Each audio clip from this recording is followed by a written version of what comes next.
You've had a long day. Too many thoughts, too much noise. So now it's time for something quiet, slower, duller, a little miserable. Let's go back in time, to when castles were cold, buckets were toilets, and your only job was every job. This is what it was really like to be a servant in a medieval castle. Now take a deep breath. Let the boredom wash over you. And try not to care. I woke up next to a rat, and it got worse from there. I wake up. It's still dark. There's a rat next to me. We make eye contact. He blinks first. I win. My mattress is just straw, mostly dirt, really. I slept in my work clothes again. They smell like cabbage, feet, and hopelessness. I stretch. Something pops. Might have been my back. Might have been a beetle. Hard to say. I'm already late. Again. I was supposed to sweep the stone hallway before sunrise. The hallway will survive. I stand up, step over the bucket. Yes, that bucket. Nobody emptied it last night. Or the night before. I head to the kitchen. It's chaos. There's smoke and yelling. And definitely fire. The cook is holding a duck in one hand and screaming about pudding. She hasn't slept since Tuesday. Breakfast is being prepared. For the nobles. Duck, boiled pears, possibly a roasted swan. For me, crumbs from under the table. If I'm lucky. I try to grab bread. The pastry girl slaps my hand. Again.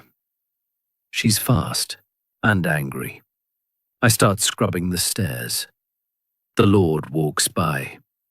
Doesn't see me. Still steps in my bucket. He says it's my fault. Because I exist. I nod. Because I like having a job. Later, Lady Margaret calls for me. She needs help getting dressed. It takes 45 minutes, mostly because her dress has more laces than a ship's rigging. She sighs the entire time. She throws a hairbrush at me. Misses. I catch it. She tells me not to. By evening, my hands are raw. My knees hurt. I still have to empty the chamber pots. All of them. They're heavy. They slosh. One of them leaks. It leaks on my foot. I carry them down 3 stone flights, in silence, with honor, and very little dignity. I return to my corner. Someone stole my blanket. The rat is back. He brought a friend. I curl up anyway. Because that's what we do. Sleep, serve, repeat. I close my eyes. Tomorrow I'll sweep the stairs again. Get yelled at again. Maybe dodge a boot. But for now, I sleep. You've made it through the first day. You didn't fall into the fire. You didn't get kicked by a noble. Yet. But the smell, that stays with you. It's in the air. It's in your clothes. It's in your dreams. This is what it's really like to clean a medieval castle. Where the mushrooms grow in places they definitely shouldn't. Let's begin. I start my morning the same way I end my night. Cold, stiff, and wondering what that smell is. I sit up, realize I'm still wearing my work clothes again. That wasn't a dream. There's something wet under me. Could be soup, could be sewage, could be soup that turned to sewage. We don't ask questions. I step outside my little corner and stretch. The hall is dark. Smells like someone died. They didn't. Yet. Lady Marjorie says the carpets need beating. I don't have the strength to beat a carpet. I barely have the strength to beat an egg. We don't get eggs. I grab the carpet rod. It's heavier than I remember. I drag the rug outside and start swinging. Dust explodes into my face. It smells like mushrooms and sadness. One swing, two swings. The rug is winning. A passing stable boy laughs at me. He only has to clean up after horses. I have to clean up after humans, which, frankly, are worse. A pigeon poops on the carpet. I keep swinging anyway. The dust and feathers mix in the wind. I think I see God. Back inside, it's time to scrub the chamber. Not my chamber. Lady Marjorie's chamber. She doesn't believe in opening windows or bathing. But she does believe in perfume. A lot of it. It smells like flowers, wine, and death. I kneel down and start scrubbing. The stain isn't coming out. It's not even fading. I suspect it's older than me. Lady Marjorie enters, holding a book. I didn't know she could read. She sees me on the floor and says, "Oh good, you're still useful." She sits down and starts brushing her hair. I keep scrubbing. The stain just laughs at me, silently, but I can hear it. Lunch is bread, soggy, because it fell in the soup. I eat anyway, because there's no dignity in hunger. Then it's time to sweep the main hall. Again, because someone tracked in mud and possibly blood. As I sweep, I pass the big stained glass window. It's cracked. I don't know who cracked it, but I'm sure I'll be blamed. A lord walks by, drops a turkey leg, doesn't pick it up. I stare at it. I consider it. But I also consider the pastry girl. She bites. By evening, I've cleaned 3 rugs, 2 stairwells, and 1 room that might have been a dungeon, or a very bad pantry. I find myself back in my corner. The rat is still there. He's chewing something. You're still awake, or maybe you're not. And that's okay, because tonight we're going even deeper. Into the castle, into the job, into the parts no one wants to talk about. The part where you carry everybody's waste. All of it, every day, twice on feast days. This is the story of how I came to fear one particular bucket, and how it changed everything. Let's begin. I wake up with a start, because a rat ran over my hand. Again. He's not even afraid of me anymore. We're roommates. We don't speak. We just coexist. It's still dark, but I already know what day it is. I know because my knees are sore and my back hurts in advance. Today is chamber pot day. It's not on a calendar, but my body remembers.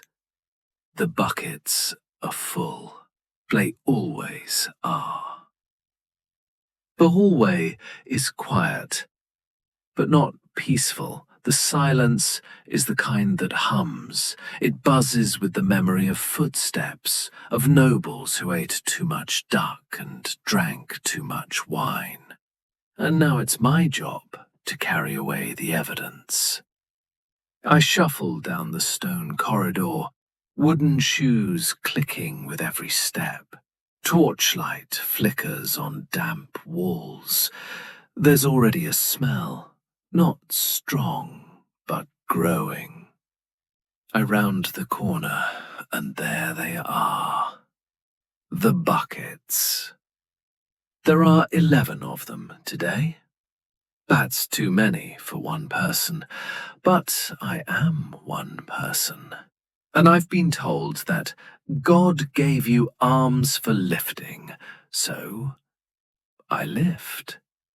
The first one is heavier than expected. That's always the case. It sloshes when I move it. That's always the sound. And a little bit spills out to the top.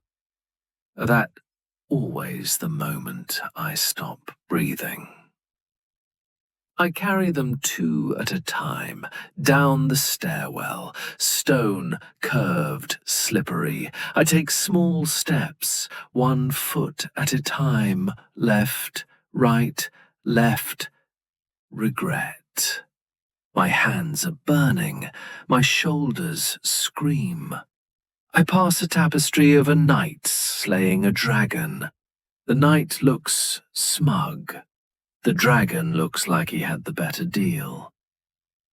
Down in the dumping hall, a hole in the floor waits. It leads somewhere, I don't ask where, no one ever tells.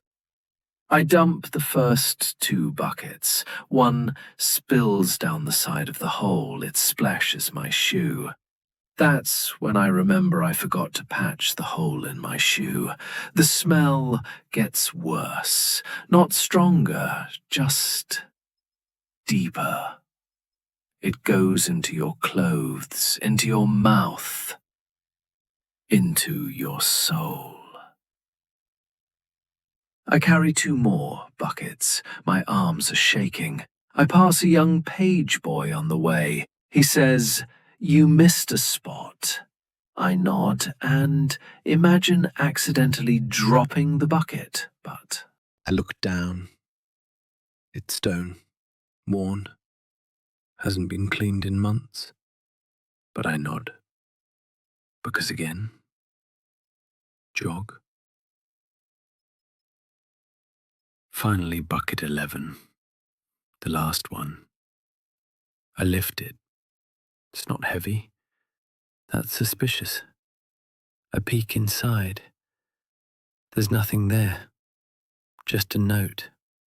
It says, "Wasn't me. Signed Lady Margaret." I don't laugh.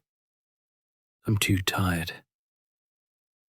I return all the buckets to the hall, stack them neatly. Nobody notices. The smell is still in my nose, forever probably. I wash my hands in a trough. The water is brown before I touch it. My reflection in the water looks like someone who made one too many bad choices, but I never had a choice. For lunch, they give us cabbage soup. Again.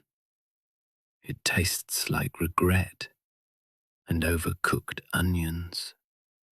I eat anyway, because hunger doesn't wait for better flavors. The rest of the day is quieter, mostly sweeping, mostly ignored. A noble asks me to fetch her comb. She's standing next to it. I hand it to her. She says, "Finally, someone useful." She means it as a compliment. I pretend it says. I sneak outside for a breath of fresh air. There isn't any. The courtyard smells like horses and mud. I sit on a barrel. The wood creaks. My bones do too. I watch a bird hop across the stones. It stops, looks at me, then flies away. Even the bird doesn't want to be here. By nightfall, I'm in my corner again. The rat is back. He's brought bread. I let him stay. It's the most generous thing anyone's done for me all day. I close my eyes. The candle flickers. My arms ache. My shoes are ruined. My nose is permanently broken by scent, not violence. And all I can think is, tomorrow is another bucket day. Maybe more, maybe worse, but maybe, just maybe, I'll learn to stop breathing before I pick them up. Hello. I look down. It's stone, worn, hasn't been cleaned in months. But I nod. Because again, jog. Finally, bucket 11. The last one. I lift it. It's not heavy. That's suspicious. I peek inside. There's nothing there. Just a note. It says, "Wasn't me. Signed Lady Margaret." I don't laugh. I'm too tired. I return all the buckets to the hall, stack them neatly. Nobody notices. The smell is still in my nose, forever probably. I wash my hands in a trough. The water is brown before I touch it. My reflection in the water looks like someone who made one too many bad choices, but I never had a choice. For lunch, they give us cabbage soup. Again. It tastes like regret and overcooked onions. I eat anyway, because hunger doesn't wait for better flavors. The rest of the day is quieter, mostly sweeping, mostly ignored. A noble asks me to fetch her comb. She's standing next to it. I hand it to her. She says, "Finally, someone useful." She means it as a compliment. I pretend it says. I sneak outside for a breath of fresh air. There isn't any. The courtyard smells like horses and mud. I sit on a barrel. The wood creaks. My bones do too. I watch a bird hop across the stones. It stops, looks at me, then flies away. Even the bird doesn't want to be here. By nightfall, I'm in my corner again. The rat is back.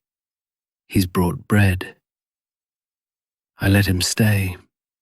It's the most generous thing anyone's done for me all day. I close my eyes.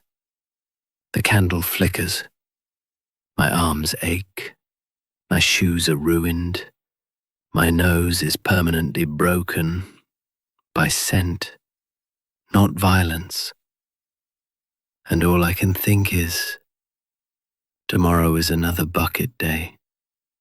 Maybe more, maybe worse, but maybe, just maybe, I'll learn to stop breathing before I pick them up. Hello. They said today would be special, and in a way, they were right. It was worse.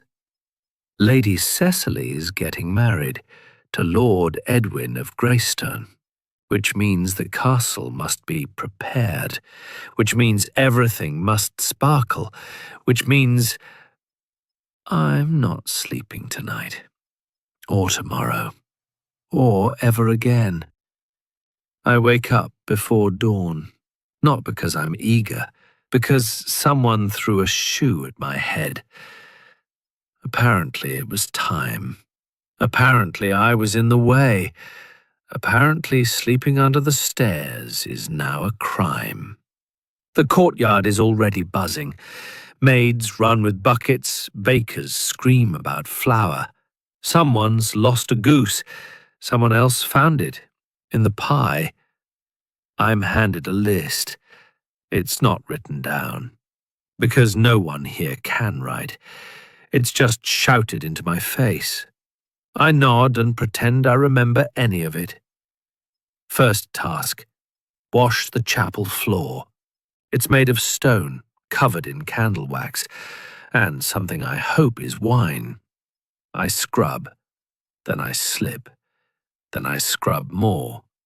Then the priest yells at me for disrupting holy silence. I apologize to the floor, because he's not listening. Next, polish the candlesticks. There are a lot of them. Too many. Why do nobles need 50 candles to feel loved? I use cloth, spit, and regret. They shine, eventually, but my fingers are covered in wax, and I'm pretty sure I just polished the same one twice. Then comes the worst part: the dressing room. Lady Cecily is being fitted into a gown that looks like it weighs more than a horse. There are 4 maids around her. 2 are crying. 1 is sewing. 1 is praying. I stand in the corner, holding a mirror. It's not for her. It's for me, to reflect on my life choices. She looks at me and says, "Do you think my hair should be higher?"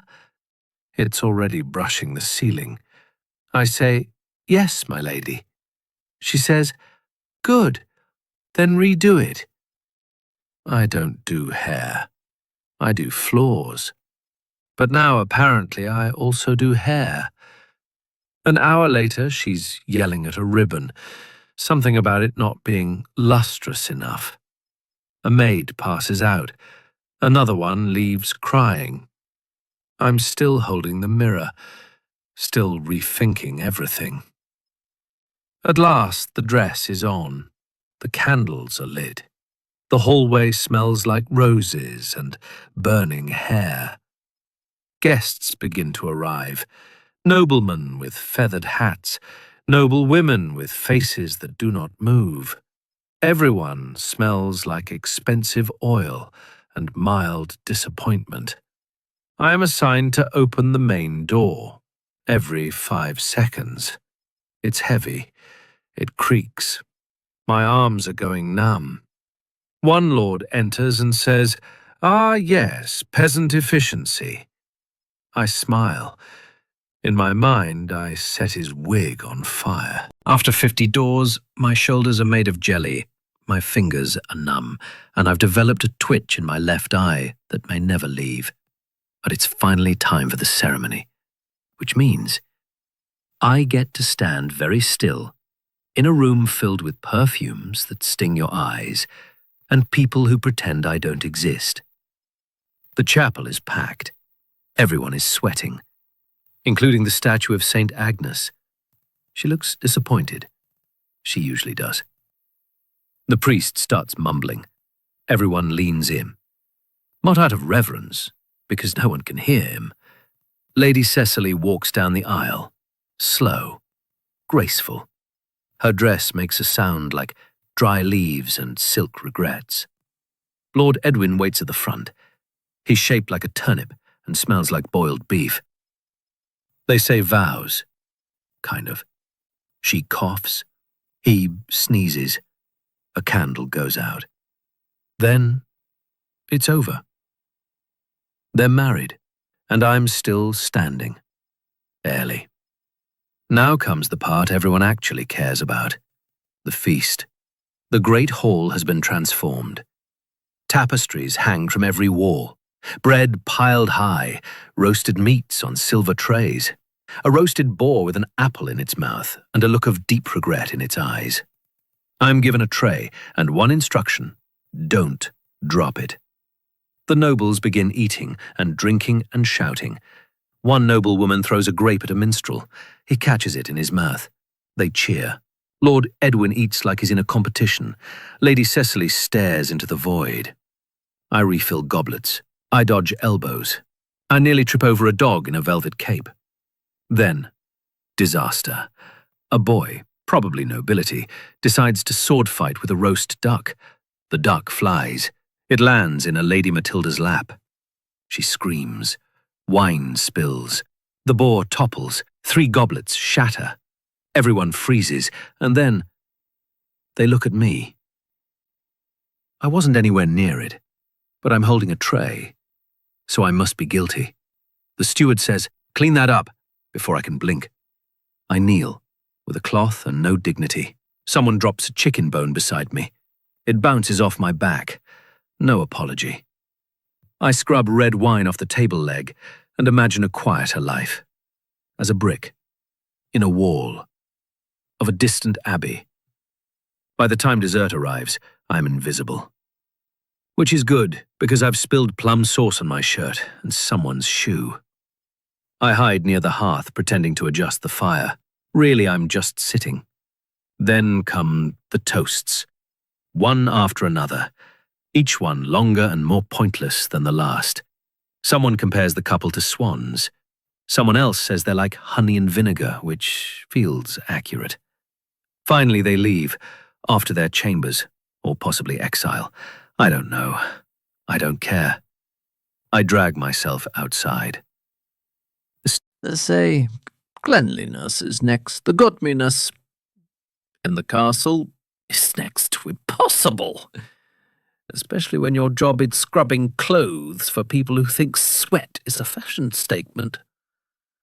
Today is laundry day. Sounds simple, but it's not. It never is. Let's begin. Coming up the sound of someone should next charges stomach queering and like lie air from still round on the depot the chat. Not indeed and to simulate me that I'm laughing and some don't even yes, also allowed to have a shell foamer and things they are in for a dance. It's all happening. Non legally, sure, dollar, better for about this may be out for me, but I'm getting really gone to the customer fancy real yeah, and there was a miracle of space of Sheldon doesn't remember it's no then taste turn and doesn't civic in food and not a yet event it was and that's her I am in when he's out nor I am is that it was my fed the Lord we Mars and now he gets in made off with you torques the Lord and that all of it actually pretty good more. I mean, Leo for I got served the clover, hair Marty, as did on the man on the free hackers, and they needed to find when so laird sure go to serve with and he will almost in his farm and hash up what like how blah sped the flower we start next to the so right isn't that what yep let or so Jennifer let for the interface to be an empire and to wireless like who's in here like lead of Louis man on like pretty mad in the take one now you're love some sleep alone or is it better the every action as in limit water unfurnished that's exactly and was like jail it's not for me I keep it but I of doing the fast of hair then but we are living in but sorry I'll think none is settled source option never this should be stance he's this team who like to got patch the salons other was available or I don't remember what seeing even the raw see snail run which is who one some that is again I was muttered around out something I came STM this is our thing so we can't all in pair tools he's a nose and Z was already able to the actual for group the director, I think thanks play early DC on hard right. Or is chapter she reader has dying not so like that there. Then I'm Jason DJ.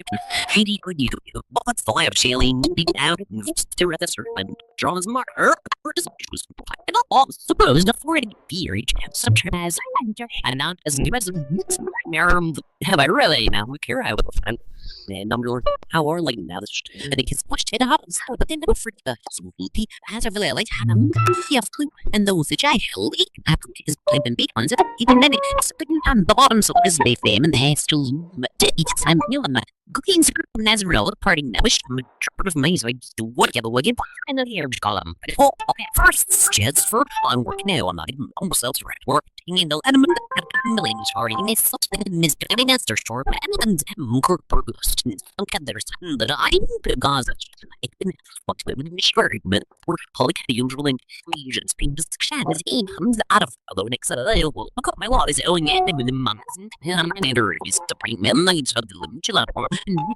I'm as wrong because that where I was keeping my full good half as a will link those and I'm of them like I'm probably up to everybody so I think we're showing muscles there so I'm about no, we will let hear this student. She's the dean of he's none. One thing to noise can listen. Any door that look our money. Miss not as good as him. Even on and do it. Not him, but she is. Who's more? He has to push. In resin, this is weird. Like that. There, me. Doesn't my leave is to put in the feel away and see me to how on their play or pretend with the media. I want to add a pushing them how was the more thing goes of the side. Mystery let's went on the kids. These cons and the crop. That's to be each maintenance. Castle laundry mistress is controlling the system I never bothered to learn how to use. This morning I put a little left. I'm going to be pretty generous with the cleavage. I'm not starting to do this, but it's not let's let out his voice curd milk is screaming about soap. There's not enough of it. There never is. Soap in our world is made from animal fat and ashes. It smells like failure. It feels like betrayal. And it doesn't work. But we use it anyway, because the alternative is worse. I'm handed a shirt. It was once white, it is now grey, possibly moving. I dunk it into a barrel. The water instantly changes colour to what? Unclear, brown, green. They say cleanliness is next to godliness. In the castle is next to impossible. Especially when your job is scrubbing clothes for people who think sweat is a fashion statement. Today is laundry day. Sounds simple, but it's not. It never is. Let's begin. Coming up the sound of speed on run, he said, Joe Dash, head some should neck chest charges stomach whirring and like layer from still round on the depot, the cheddar. Not up, such nuts, not even, and to simulate me that I'm laughing and Tom don't even, yes, so also I allowed to have a shell foamer and spugs day out green for a dance. It's all having a non legally on sure a dollar, better for about. This right be out for me, but I'm really gotten to the customer fifty really and it was a miracle that says a Sheldon doesn't remember taste look no then taste turn I'm discussing this big chicken food and not a yet event it once and that's turn the day and in like he's out and all right is that it was my fed the lord we Mars and now he gets in made off with you torques the lot and that oh I mean I very good morning. I mean, Leo, I got served the clover, hair of Marty, and features on the man on the free hackers. And we needed to find we insulate Sherman and go to serve with a penny with almost in his home and has your what like, blah, sped him the flowers. We started next to the sorcerer is inside it. Yep, let's all let me go or so Jennifer, let much for the interest to be an around to royal is like who's in a gear like Lino Louis, Manor, like, good mad in the table. One time, now you're love bonds of sleep alone, or is it good? The Harry, as in the limit water, unfurnished, that's exactly, and was like, jail, it's hard for me. I keep with another hour of doing the fast of our damn. But we are living in Madame. Sorry, I'll think us or commit is settled. Source. Oh, shit, never this should be circumstance. He says this team who like to pick up patch to once under was able to fill out. Or I don't remember what seeing. Maybe the rock see snail run, which is totally who wanted to hope some more out of his band. I was a murderer and looking at something on him. SGN. This is our thing. So we can't go in pairs. He's a old and Z. Was already able to see the actual for comfort. Early and hard right. Horse is chapter reader has died. Not so I don't care. Then I'm Jason strategic. Heidi or you. What's the lab sailing? Deep out to the certain draws mark. And all supposed to 40 period. Such as and not as new as have I really now we care I will find.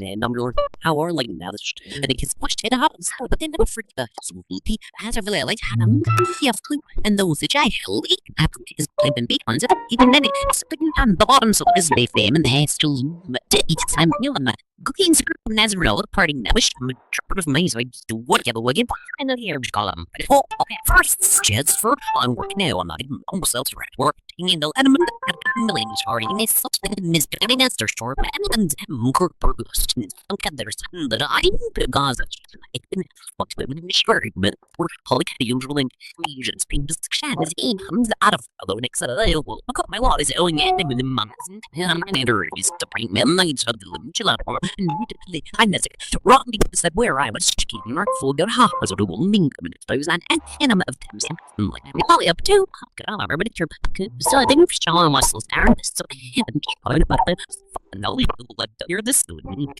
Is the dean of still is none. One thing to noise can was been any door that never had many. Miss not as good as him.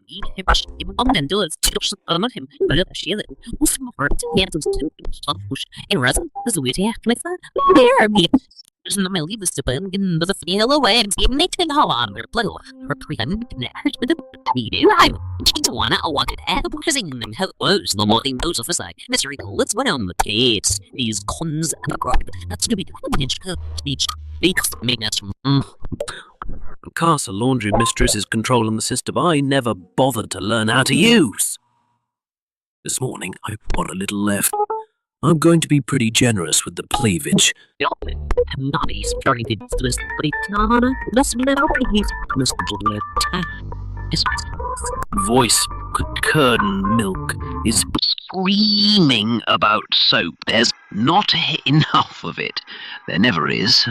Soap in our world is made from animal fat and ashes. It smells like failure. It feels like betrayal. And it doesn't work. But we use it anyway, because the alternative is worse.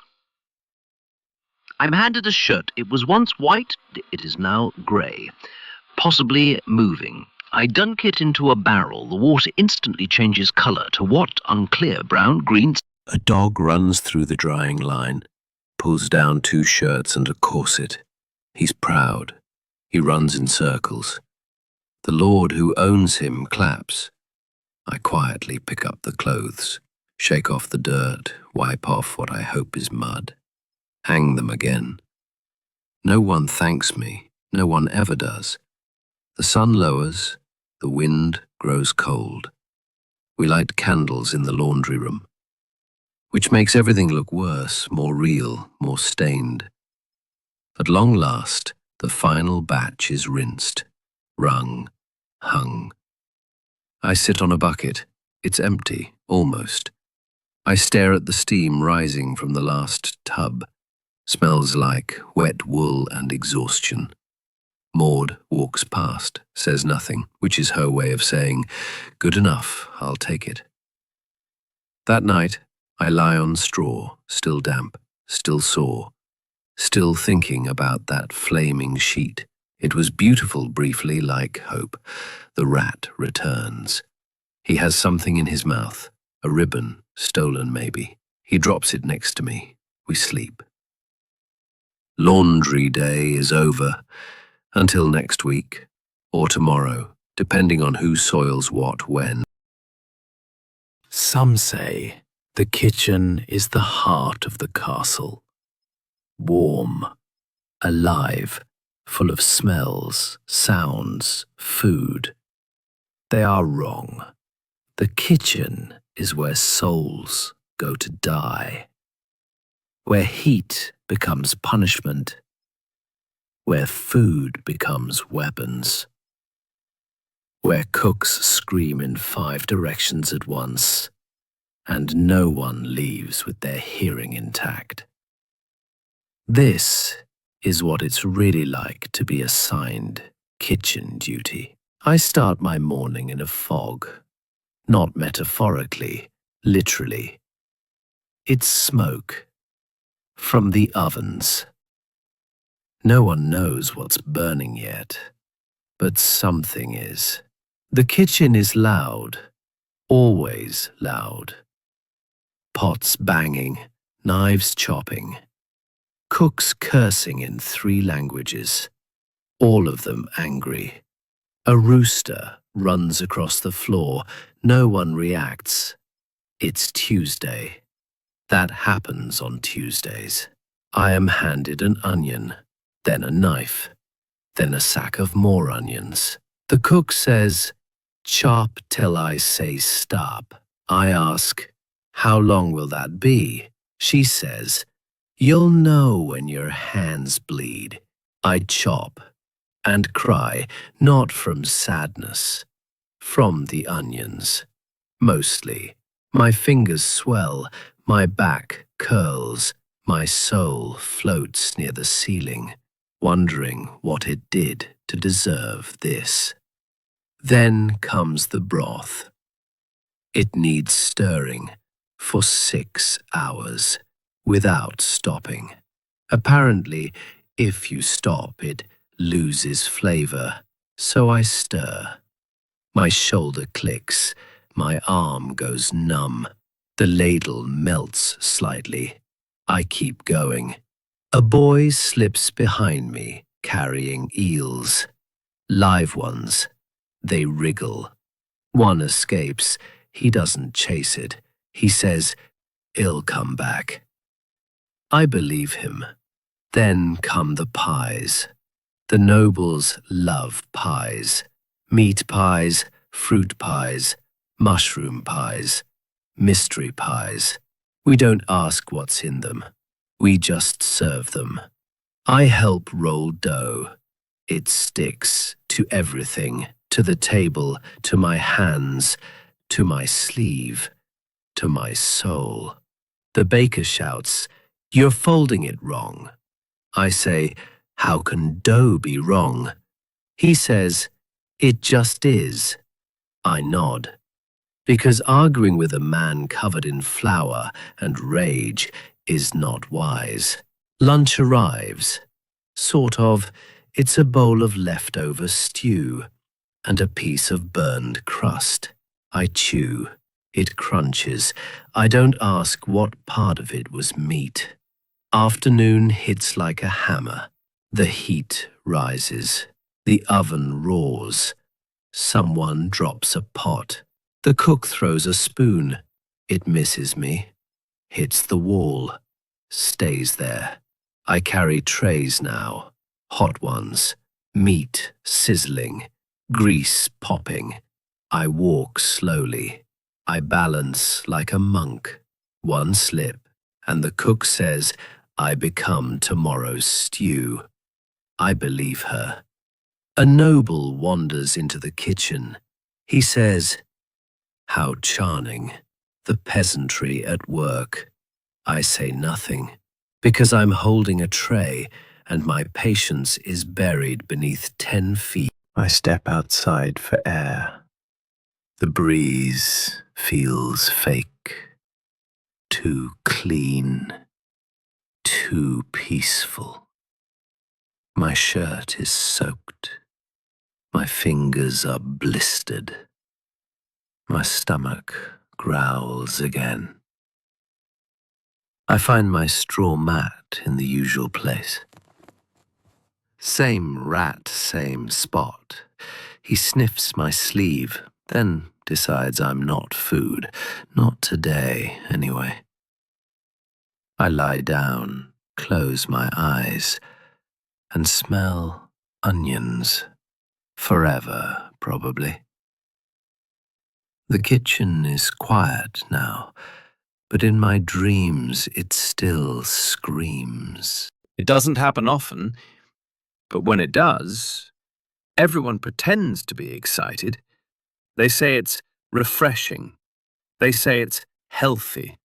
They say a clean noble is a happy noble. I say bath day is a nightmare, especially when I'm the one preparing it. It starts early, too early, before sunrise. I'm shaken awake by the steward. He says one word, buckets. That's all. No good morning, just buckets. I already know what kind of day this is. The noble family is bathing, which means I carry water, I boil water, I pour water, I repeat, again and again and again and again. First task, fill the barrels, from the stream, down the hill, 500 steps away. Each bucket is heavy. By the 5th trip, I forget my own name. By the 10th, I forget why life exists. I pour the cold water into a giant copper tub. Then I go fetch hot water from the fire cauldron. Then more cold, then more hot. The noble wants it not too hot, not too cold.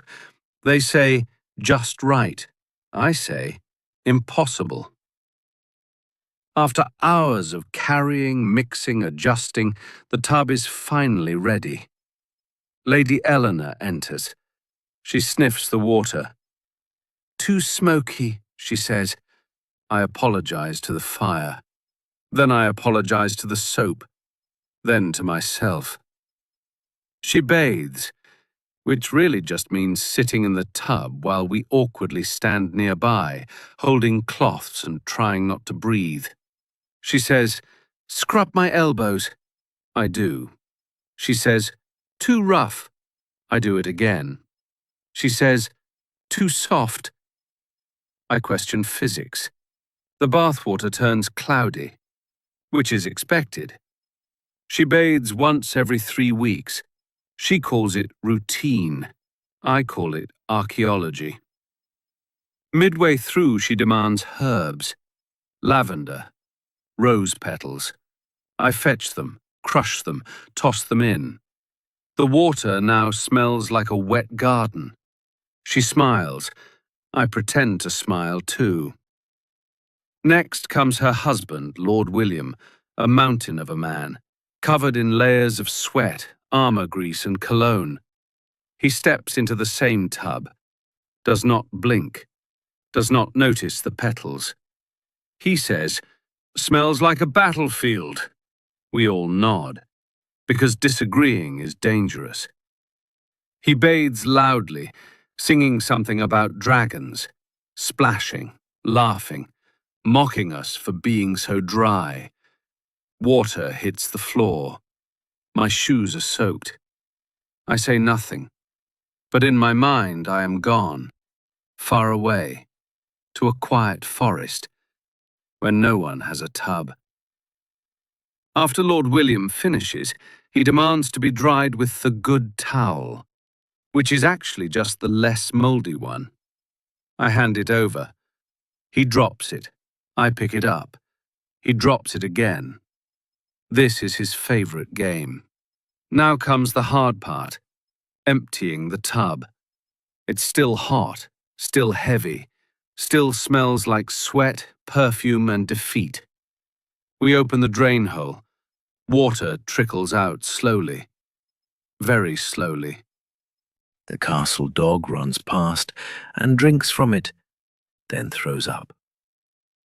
That feels symbolic. The steward appears. He says, "We'll need you again tomorrow." I ask, "For what?" He says, "You'll see." He always says that. I never want to see. Night falls. My shirt is damp. My arms are sore. My fingers are wrinkled like raisins. I sit near the kitchen fire just long enough to dry my sleeves. The cook sees me and says, "Don't get used to the warmth." I nod, because nothing in this life is permanent, especially comfort. I crawl to my corner. The straw smells cleaner than I do. The rat eyes me with concern. He sniffs, then backs away. Fair. I stare at the ceiling. I think of warm water, of soap, of petals, and how none of it was ever for me. They call it a feast day. A time of joy, a time of celebration, a time of food, music, and laughter. For nobles. For me, it's a time of hauling barrels, sweating through 2 tunics, and wondering what it feels like to chew slowly. This is what feast day is really like. I wake up to bells. Not church bells, kitchen bells, the kind that say, "You're already late." I dress in the dark. My other shirt is still damp from bath day. I don't care anymore. I might be damp forever. The courtyard is chaos. Sacks of flour, barrels of ale, a pig on a spit that's only half dead, cooks barking orders, chickens running, a juggler balancing knives for no reason at all.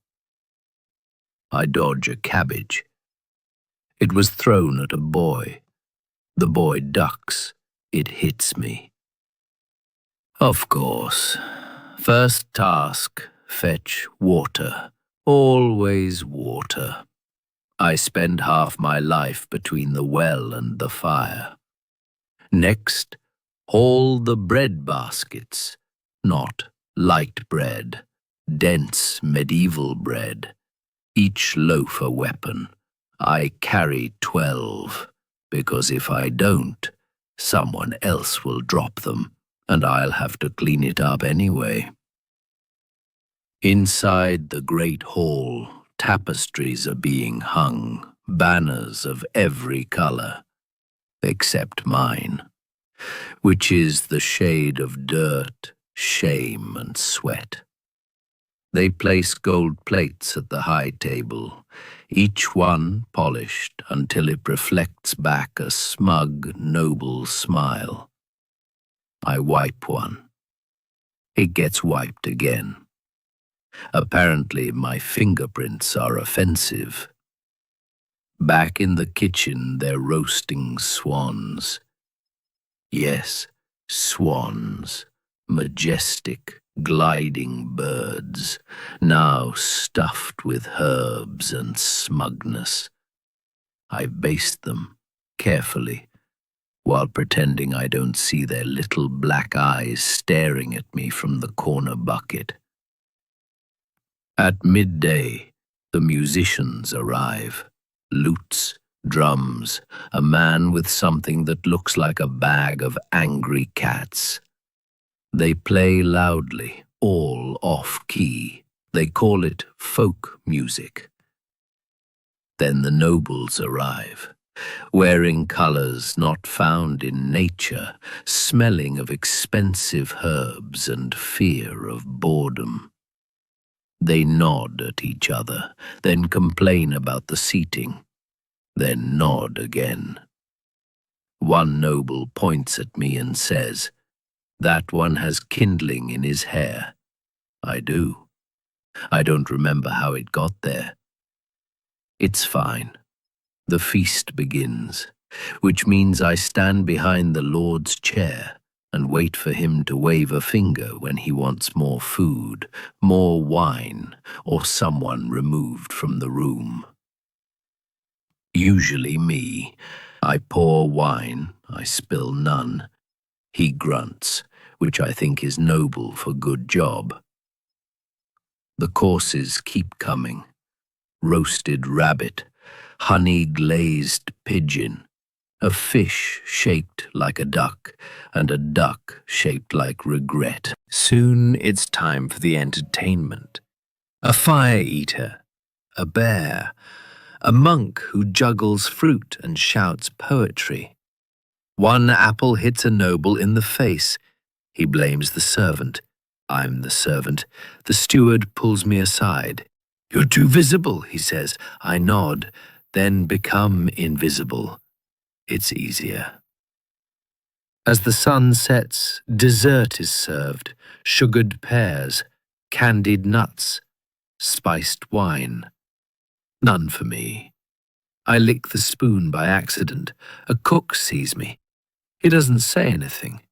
He just shakes his head, slowly. After the feast, cleanup begins.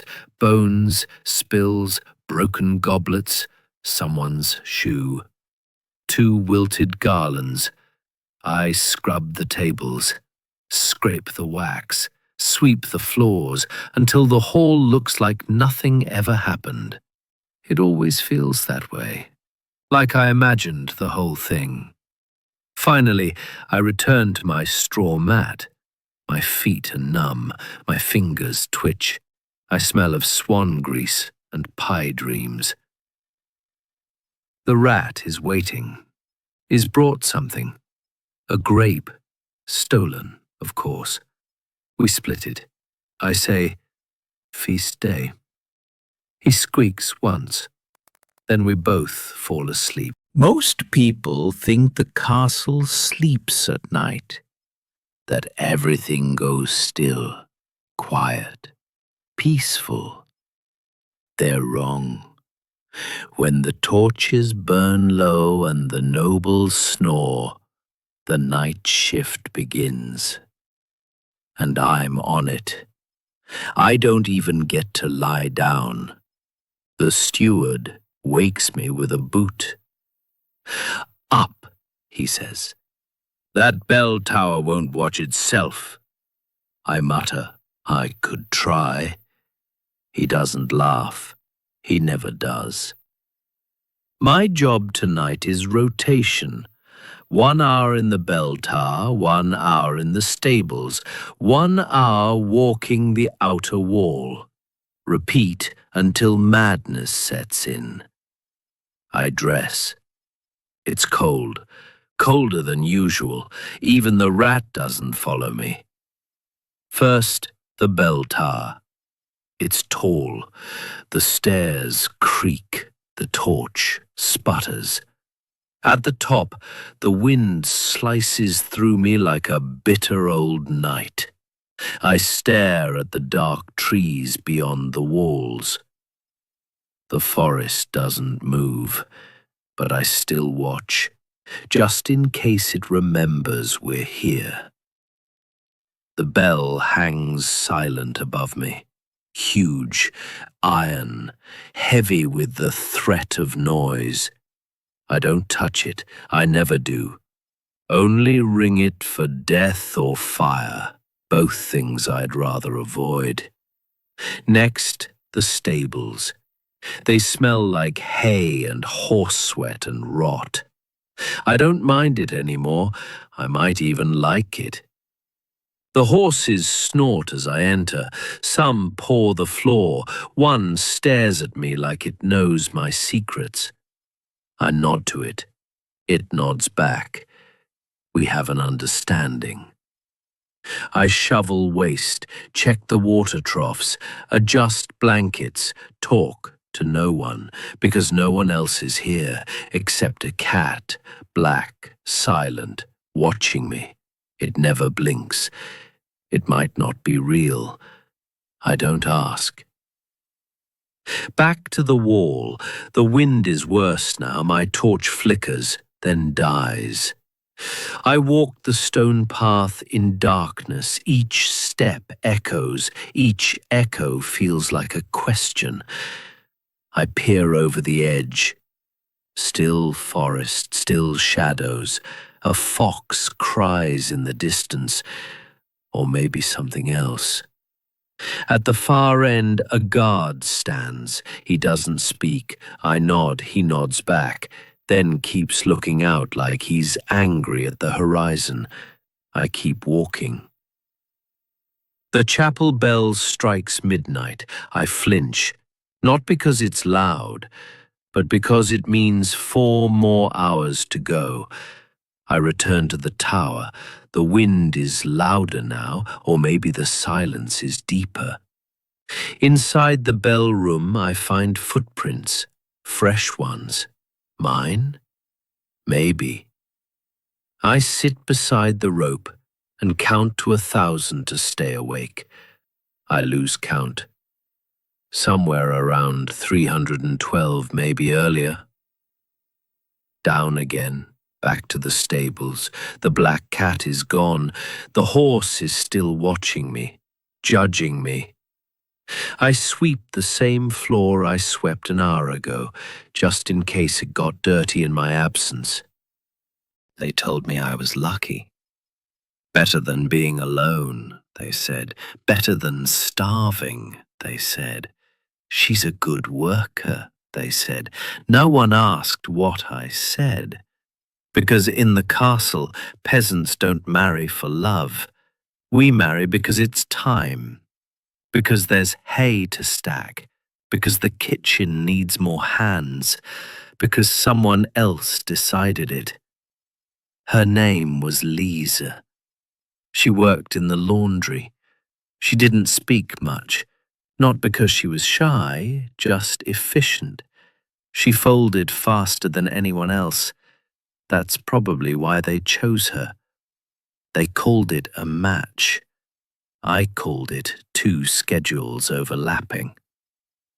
The steward handed me a folded tunic. "Wear this," he said. It had fewer holes than mine. That made it formal. Lisa arrived with a cabbage in one hand. She'd just come from storage. The cabbage was not part of the ceremony. It just happened to be there. We nodded at each other.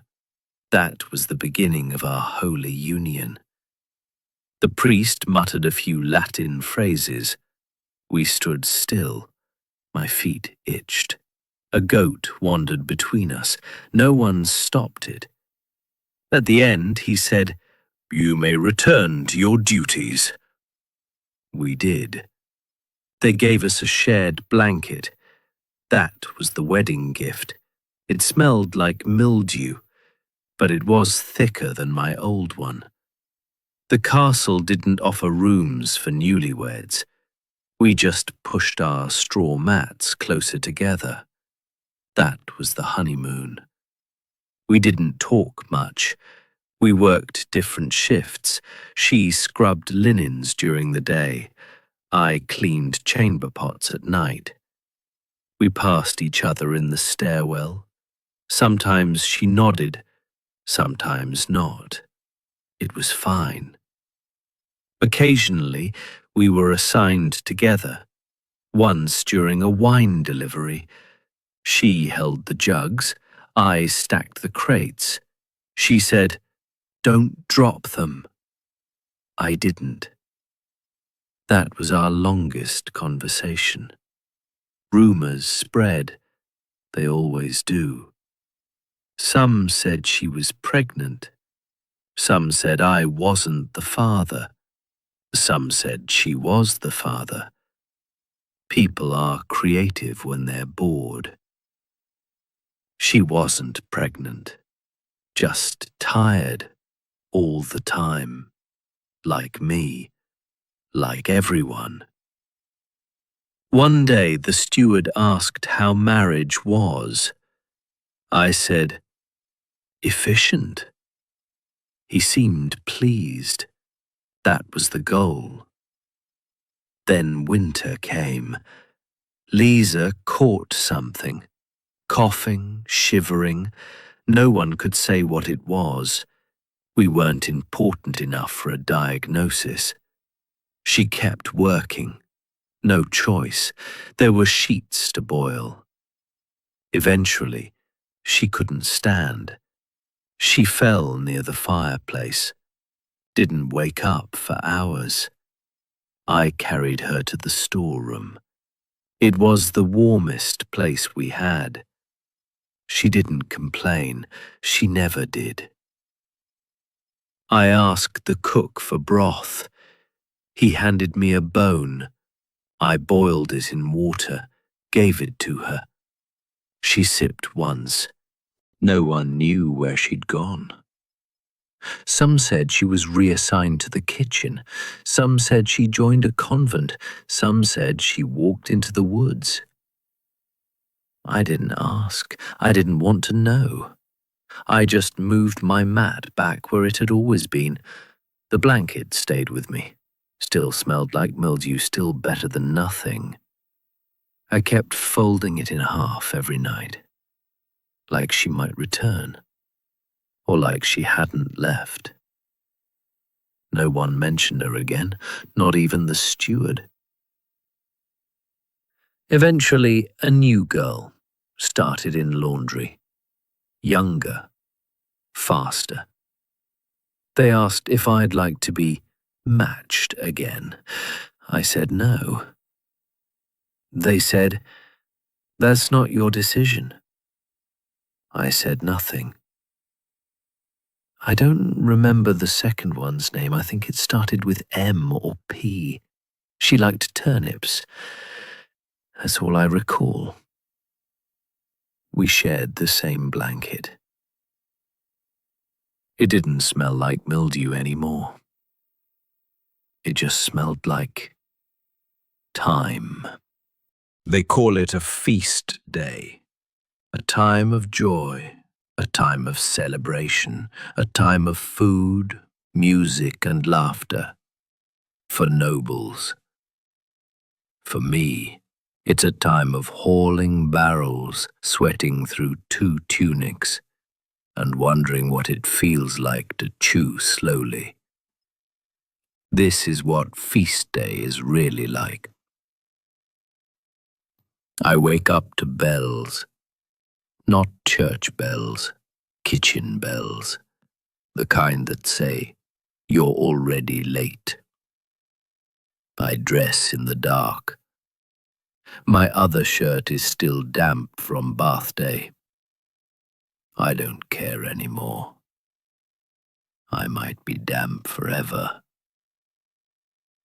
The courtyard is chaos. Sacks of flour, barrels of ale, a pig on a spit that's only half dead, cooks barking orders, chickens running, a juggler balancing knives for no reason at all. I dodge a cabbage.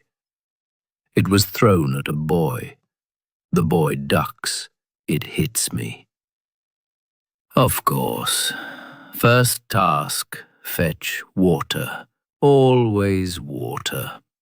I spend half my life between the well and the fire. Next, haul the bread baskets. Not light bread, dense medieval bread. Each loaf a weapon. I carry 12, because if I don't, someone else will drop them, and I'll have to clean it up anyway. Inside the great hall, tapestries are being hung, banners of every color, except mine, which is the shade of dirt, shame, and sweat.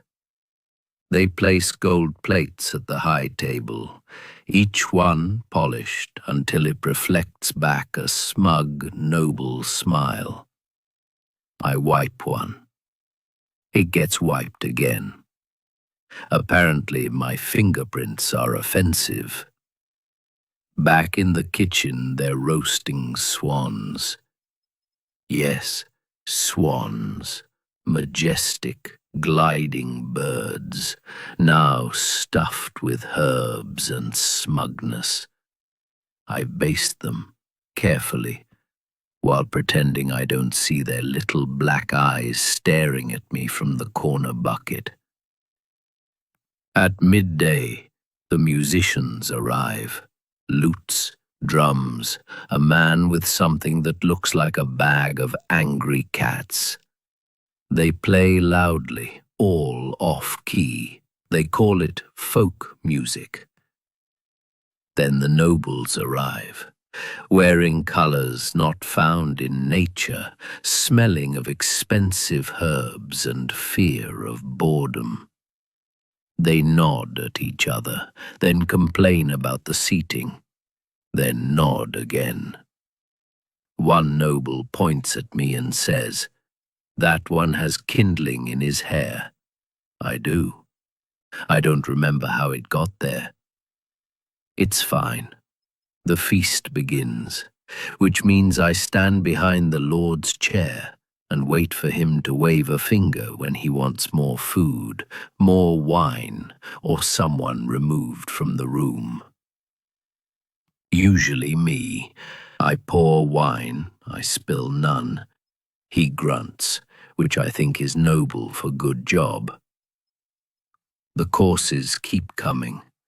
Roasted rabbit, honey-glazed pigeon, a fish shaped like a duck, and a duck shaped like regret. Soon it's time for the entertainment.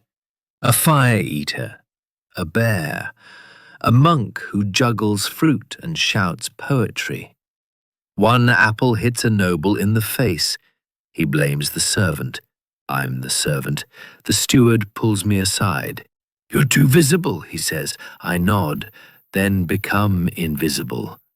It's easier. As the sun sets, dessert is served. Sugared pears, candied nuts, spiced wine. None for me. I lick the spoon by accident. A cook sees me. He doesn't say anything. He just shakes his head, slowly. After the feast, cleanup begins. Bones, spills, broken goblets, someone's shoe. 2 wilted garlands. I scrub the tables, scrape the wax, sweep the floors, until the hall looks like nothing ever happened. It always feels that way, like I imagined the whole thing. Finally, I return to my straw mat. My feet are numb, my fingers twitch. I smell of swan grease and pie dreams.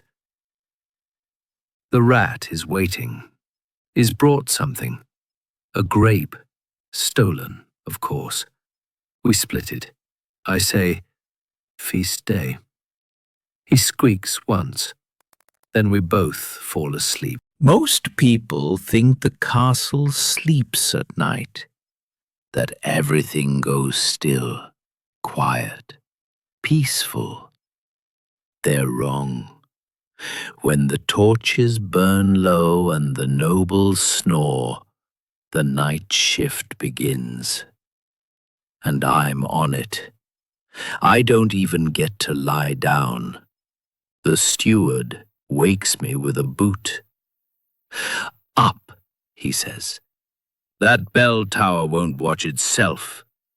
I mutter, "I could try." He doesn't laugh. He never does. My job tonight is rotation. 1 hour in the bell tower, 1 hour in the stables, 1 hour walking the outer wall. Repeat until madness sets in. I dress. It's cold, colder than usual. Even the rat doesn't follow me. First, the bell tower. It's tall. The stairs creak. The torch sputters. At the top, the wind slices through me like a bitter old night. I stare at the dark trees beyond the walls. The forest doesn't move, but I still watch, just in case it remembers we're here. The bell hangs silent above me. Huge, iron, heavy with the threat of noise. I don't touch it, I never do. Only ring it for death or fire, both things I'd rather avoid. Next, the stables. They smell like hay and horse sweat and rot. I don't mind it anymore, I might even like it. The horses snort as I enter, some paw the floor, one stares at me like it knows my secrets. I nod to it. It nods back. We have an understanding. I shovel waste, check the water troughs, adjust blankets, talk to no one, because no one else is here except a cat, black, silent, watching me. It never blinks. It might not be real. I don't ask. Back to the wall. The wind is worse now. My torch flickers, then dies. I walk the stone path in darkness. Each step echoes. Each echo feels like a question. I peer over the edge. Still forest, still shadows. A fox cries in the distance. Or maybe something else. At the far end, a guard stands. He doesn't speak. I nod, he nods back, then keeps looking out like he's angry at the horizon. I keep walking. The chapel bell strikes midnight. I flinch, not because it's loud, but because it means 4 more hours to go. I return to the tower. The wind is louder now, or maybe the silence is deeper. Inside the bell room, I find footprints, fresh ones. Mine? Maybe. I sit beside the rope and count to 1,000 to stay awake. I lose count. Somewhere around 312, maybe earlier. Down again. Back to the stables. The black cat is gone. The horse is still watching me, judging me. I sweep the same floor I swept an hour ago, just in case it got dirty in my absence. They told me I was lucky. Better than being alone, they said. Better than starving, they said. She's a good worker, they said. No one asked what I said. Because in the castle, peasants don't marry for love. We marry because it's time. Because there's hay to stack. Because the kitchen needs more hands. Because someone else decided it. Her name was Lisa. She worked in the laundry. She didn't speak much. Not because she was shy, just efficient. She folded faster than anyone else. That's probably why they chose her. They called it a match. I called it 2 schedules overlapping. The steward handed me a folded tunic. "Wear this," he said. It had fewer holes than mine. That made it formal. Lisa arrived with a cabbage in one hand. She'd just come from storage. The cabbage was not part of the ceremony, it just happened to be there. We nodded at each other. That was the beginning of our holy union. The priest muttered a few Latin phrases. We stood still. My feet itched. A goat wandered between us. No one stopped it. At the end, he said, "You may return to your duties." We did. They gave us a shared blanket. That was the wedding gift. It smelled like mildew, but it was thicker than my old one. The castle didn't offer rooms for newlyweds. We just pushed our straw mats closer together. That was the honeymoon. We didn't talk much. We worked different shifts. She scrubbed linens during the day. I cleaned chamber pots at night. We passed each other in the stairwell. Sometimes she nodded, sometimes not. It was fine. Occasionally, we were assigned together. Once during a wine delivery. She held the jugs, I stacked the crates. She said, "Don't drop them." I didn't. That was our longest conversation. Rumors spread. They always do. Some said she was pregnant. Some said I wasn't the father. Some said she was the father. People are creative when they're bored. She wasn't pregnant, just tired all the time, like me, like everyone. One day the steward asked how marriage was. I said, "Efficient."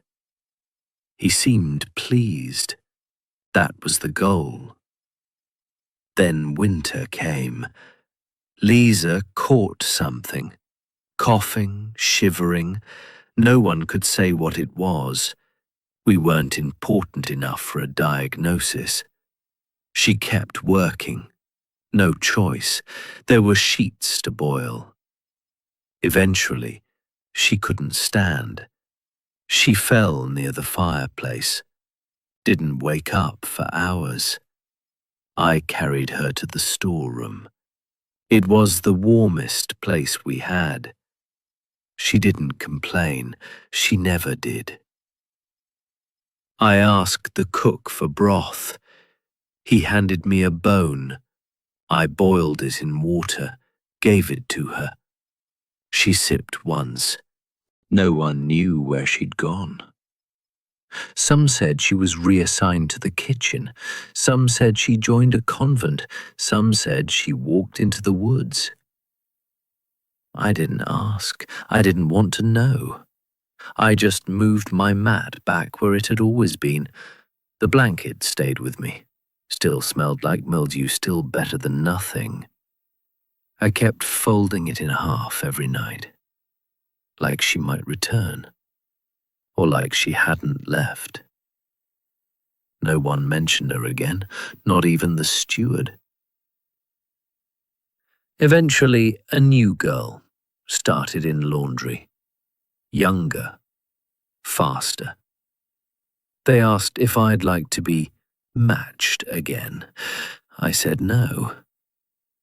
They said, "That's not your decision." I said nothing. I don't remember the second one's name. I think it started with M or P. She liked turnips. That's all I recall. We shared the same blanket. It didn't smell like mildew anymore. It just smelled like time. We knew the freeze was coming. The birds vanished first. The sky turned gray. Not storm gray. A still, aching gray, the kind of gray that forgets the sun ever existed. Then the wind changed. Not stronger, just sharper, like it carried knives instead of air. And then the frost came. It started with the windows, little white veins creeping from the corners. The steward said it was seasonal, but it wasn't because the frost didn't stop. It spread like a sickness. By the second day, the kitchen fires wouldn't light. The chimney coughed out smoke, but the flames curled away like they were afraid of the cold. The bread didn't rise. The milk turned solid. The dog wouldn't bark. Not even Marius. We wore everything we owned. 2 tunics, 3 socks, none matching, a scarf made from a curtain. It didn't help. The stone walls sweated ice. Our mats froze to the floor. We took turns lying beside the fireplace. It was dead, but the ash was warmer than the air. One servant collapsed in the hallway, didn't speak, just stared. They carried her to the hay room, covered her in old cloaks. She didn't move for 3 days. On the 4th, she started humming. No one knew the tune. The nobles wore furs. They lit every torch in the hall.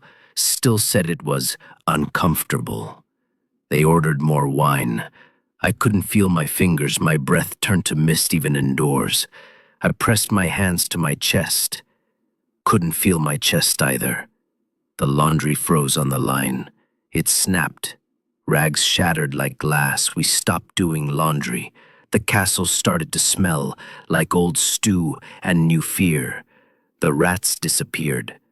Too smart to stay, too small to fight the cold. The cat followed them. I missed them both. One morning I found the fountain in the courtyard, frozen solid. Not just the water, the fish too. One was halfway up a spout, mouth open as if frozen mid-breath. I stared at it for a long time. It looked peaceful. Jealousy is a strange thing. The steward told us to stay productive, so we swept the same floors every hour, just to stay warm. Dust turned to frost. Brooms stuck to the stones, still we swept. The cook made soup from cabbage and water, mostly water. We called it hope stew, because it tasted like nothing and left you hungrier than before. By the 5th day, the well froze. We had to break the ice with a hammer. Water splashed my hands. I screamed. No one noticed. We huddled in the stable. The animals were gone, slaughtered days earlier, but the straw was warmer than the castle walls. I curled beside the manure pile. It steamed faintly. That was luxury. One night someone lit a fire in the cellar. They burned a barrel, then a crate, then some books. Books are rare. The steward wept. We warmed our hands in the flames. Then the fire caught the wine rack. Boom, glass, smoke, purple fire. Someone lost eyebrows. Someone else gained courage. We danced for 30 seconds, then got whipped. But we were warm for a moment. The priest prayed. The nobles sulked. The servants suffered. Nothing new. Just colder. I found frost in my hair. Not on it. In it. It sparkled. I looked like a noble for 5 minutes. Then it melted, and I went back to being me.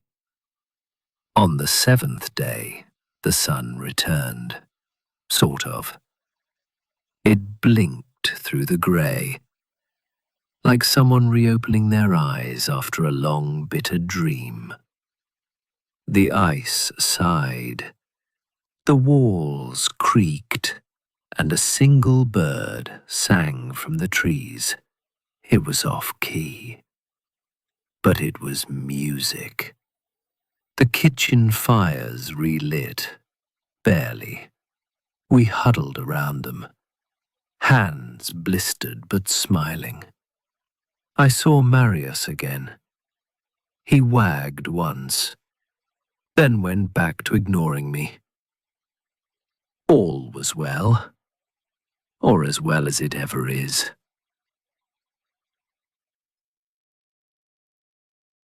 They never told me what I did wrong. No one ever does. The steward just said, "Report to the whipping post," noon, and walked away. That was the entire trial. I thought back. Had I broken something? Spoken too loud? Looked at the wrong person for too long? Maybe I blinked when a noble passed. Maybe I breathed too loudly near the chapel. Maybe they just needed someone to blame. The sun was high when I arrived. The shadow of the post stretched long like it was reaching for me. 3 others waited in line.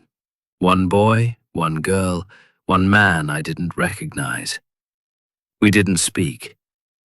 There's a silence in punishment, like the moment before thunder. The guards didn't ask for names, just pointed and tied us one at a time.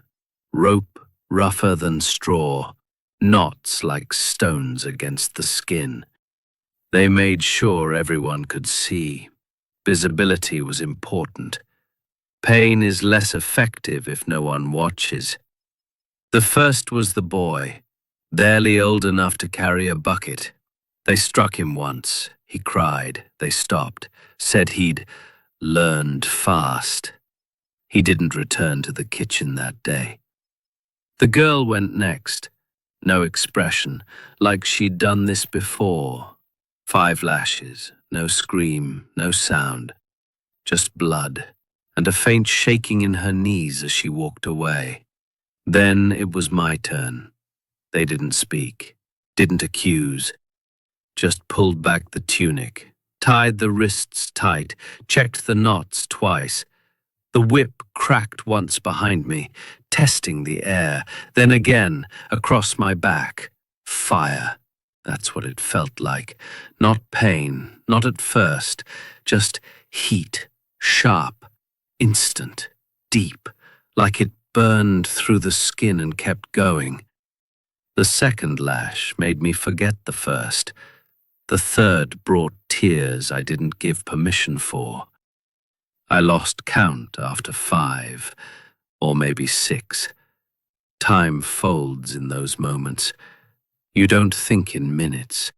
You think in heartbeats. And mine was slow, heavy, like trying to run through syrup. They stopped eventually, not out of mercy, just efficiency. Pain was delivered, message received. They untied me, didn't offer water, didn't look me in the eye. I was free, which is to say, free to return to work. The others watched, silent, some with pity, some with relief that it wasn't their turn. I didn't blame them. I walked back to the quarters, each step a scream, but quiet. I didn't cry, not anymore. Tears are currency, too expensive to spend twice in one day. I lay on my mat, faced the wall. The stones were cold. The blood was warm. I listened to the mice in the beams. One of them squeaked. It sounded like laughter. The cook came by, didn't ask questions, just left a piece of bread beside the mat. No butter, but still a kindness. I nodded once, grateful. By evening, the pain dulled. Not gone, just quieter. Like an echo instead of a screen. I wrapped a cloth around my back, found an old shirt without holes, put it on gently. Returned to the hall. The steward saw me, raised an eyebrow. I bowed, kept walking. That night, I was assigned to chamber pot duty. 3 floors, 6 rooms, 4 overflowing. The work didn't care that my back was torn. That was the lesson. Pain is not an excuse. At midnight, I passed by the whipping post. Empty now. Still standing. It looked smaller in the dark, less powerful, but I knew better. I touched it once, just once. Ran my fingers along the grain. Rough, splintered, stained. A monument to nothing. A memory carved in oak. I returned to my mat. The bread was gone. Someone else had taken it. I didn't mind. They were probably hungrier than me. I slept, eventually, dreamed of flying, or maybe falling. It's hard to tell the difference in dreams. They called it a socially. Iron. For what? I don't remember. A noble's birthday, or a treaty, or maybe someone had a new horse. Doesn't matter. What mattered was the food, and that it wasn't for us. The kitchen changed overnight. More fire, more yelling, more flour in the air than on the bread. The cooks moved like dancers, spoons in one hand, knives in the other, steam rising around them like fog. They roasted whole birds, basted pigs, stuffed pastries with fruits I didn't recognize. Cherries, figs, almonds. I knew them by name, not by taste. My job was carrying. From the kitchen to the hall, big silver trays, too big for one person, but I carried them anyway. Back aching, mouth watering. We weren't allowed to look directly at the food, or smell too close, or breathe too hard. But how could we not? The scent of meat alone felt like warmth, like memories I'd never had. I remember one pie, shaped like a castle tower, glazed until it shimmered. Inside, layers of fowl and herbs. They cut it slowly, savouring the steam. I wiped the tray afterward, my hands shook. We lined the walls while they dined, silent, invisible. Their laughter filled the hall, loud, drunken, confident. The kind of laughter that assumes someone else is cleaning up. They tossed bones on the floor, some still had meat. The dog got them. Sometimes the cat did. Sometimes a servant caught one in the air and handed it back without blinking. Wine flowed like rivers, pitchers never empty, cups never dry. We brought them, poured them. Didn't taste them, not a drop.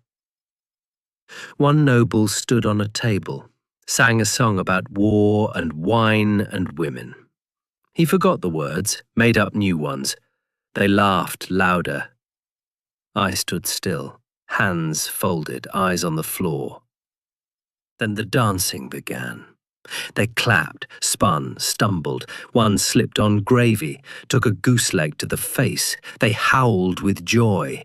Another smashed a goblet, applauded his own accident. I swept the glass before anyone noticed.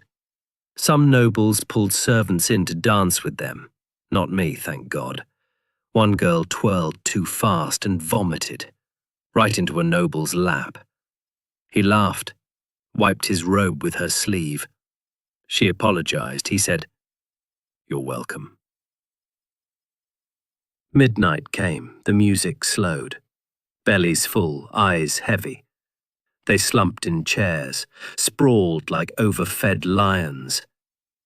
Then the leftovers came back, piles of bread, fruit, half-eaten pies, bones licked clean. We carried them to the waste bins. One cook paused, handed me a crust, cold, cracked. Still, bread. I nodded, took it slowly, held it like a jewel, ate it behind the barrels bit by bit, chewed for as long as I could, swallowed like it was ceremony. That crust was better than any meal I'd had in months. By morning, the hall was quiet. Smelled like sweat, wine, and wax. We scrubbed the floors, polished the goblets, folded the linens. The nobles were gone, sleeping, or bathing, or forgetting. I found a cherry pit under the table, put it in my pocket, a treasure, might plant it, might not. Doesn't matter, it was mine. They said the feast was a success. Magnificent, one called it. The steward smiled, said the nobles were pleased. We nodded, returned to our chores. Empty stomachs, full trays, same as always. That night, I dreamed of bread. Not real bread, but the soft, warm kind they wrote about in songs. In the dream, I didn't serve it, I just held it. Then I woke and went back to work. No one spoke that morning. Not out of anger, not by rule, just silence. It began with the sky, grey, flat, heavy like old wool. The kind of sky that presses down on thoughts, on breath, on sound. The bells didn't ring, the rooster didn't crow. Even the cook stirred the porridge without humming. I opened my eyes and heard nothing. Not the mice, not the wind, not even my bones.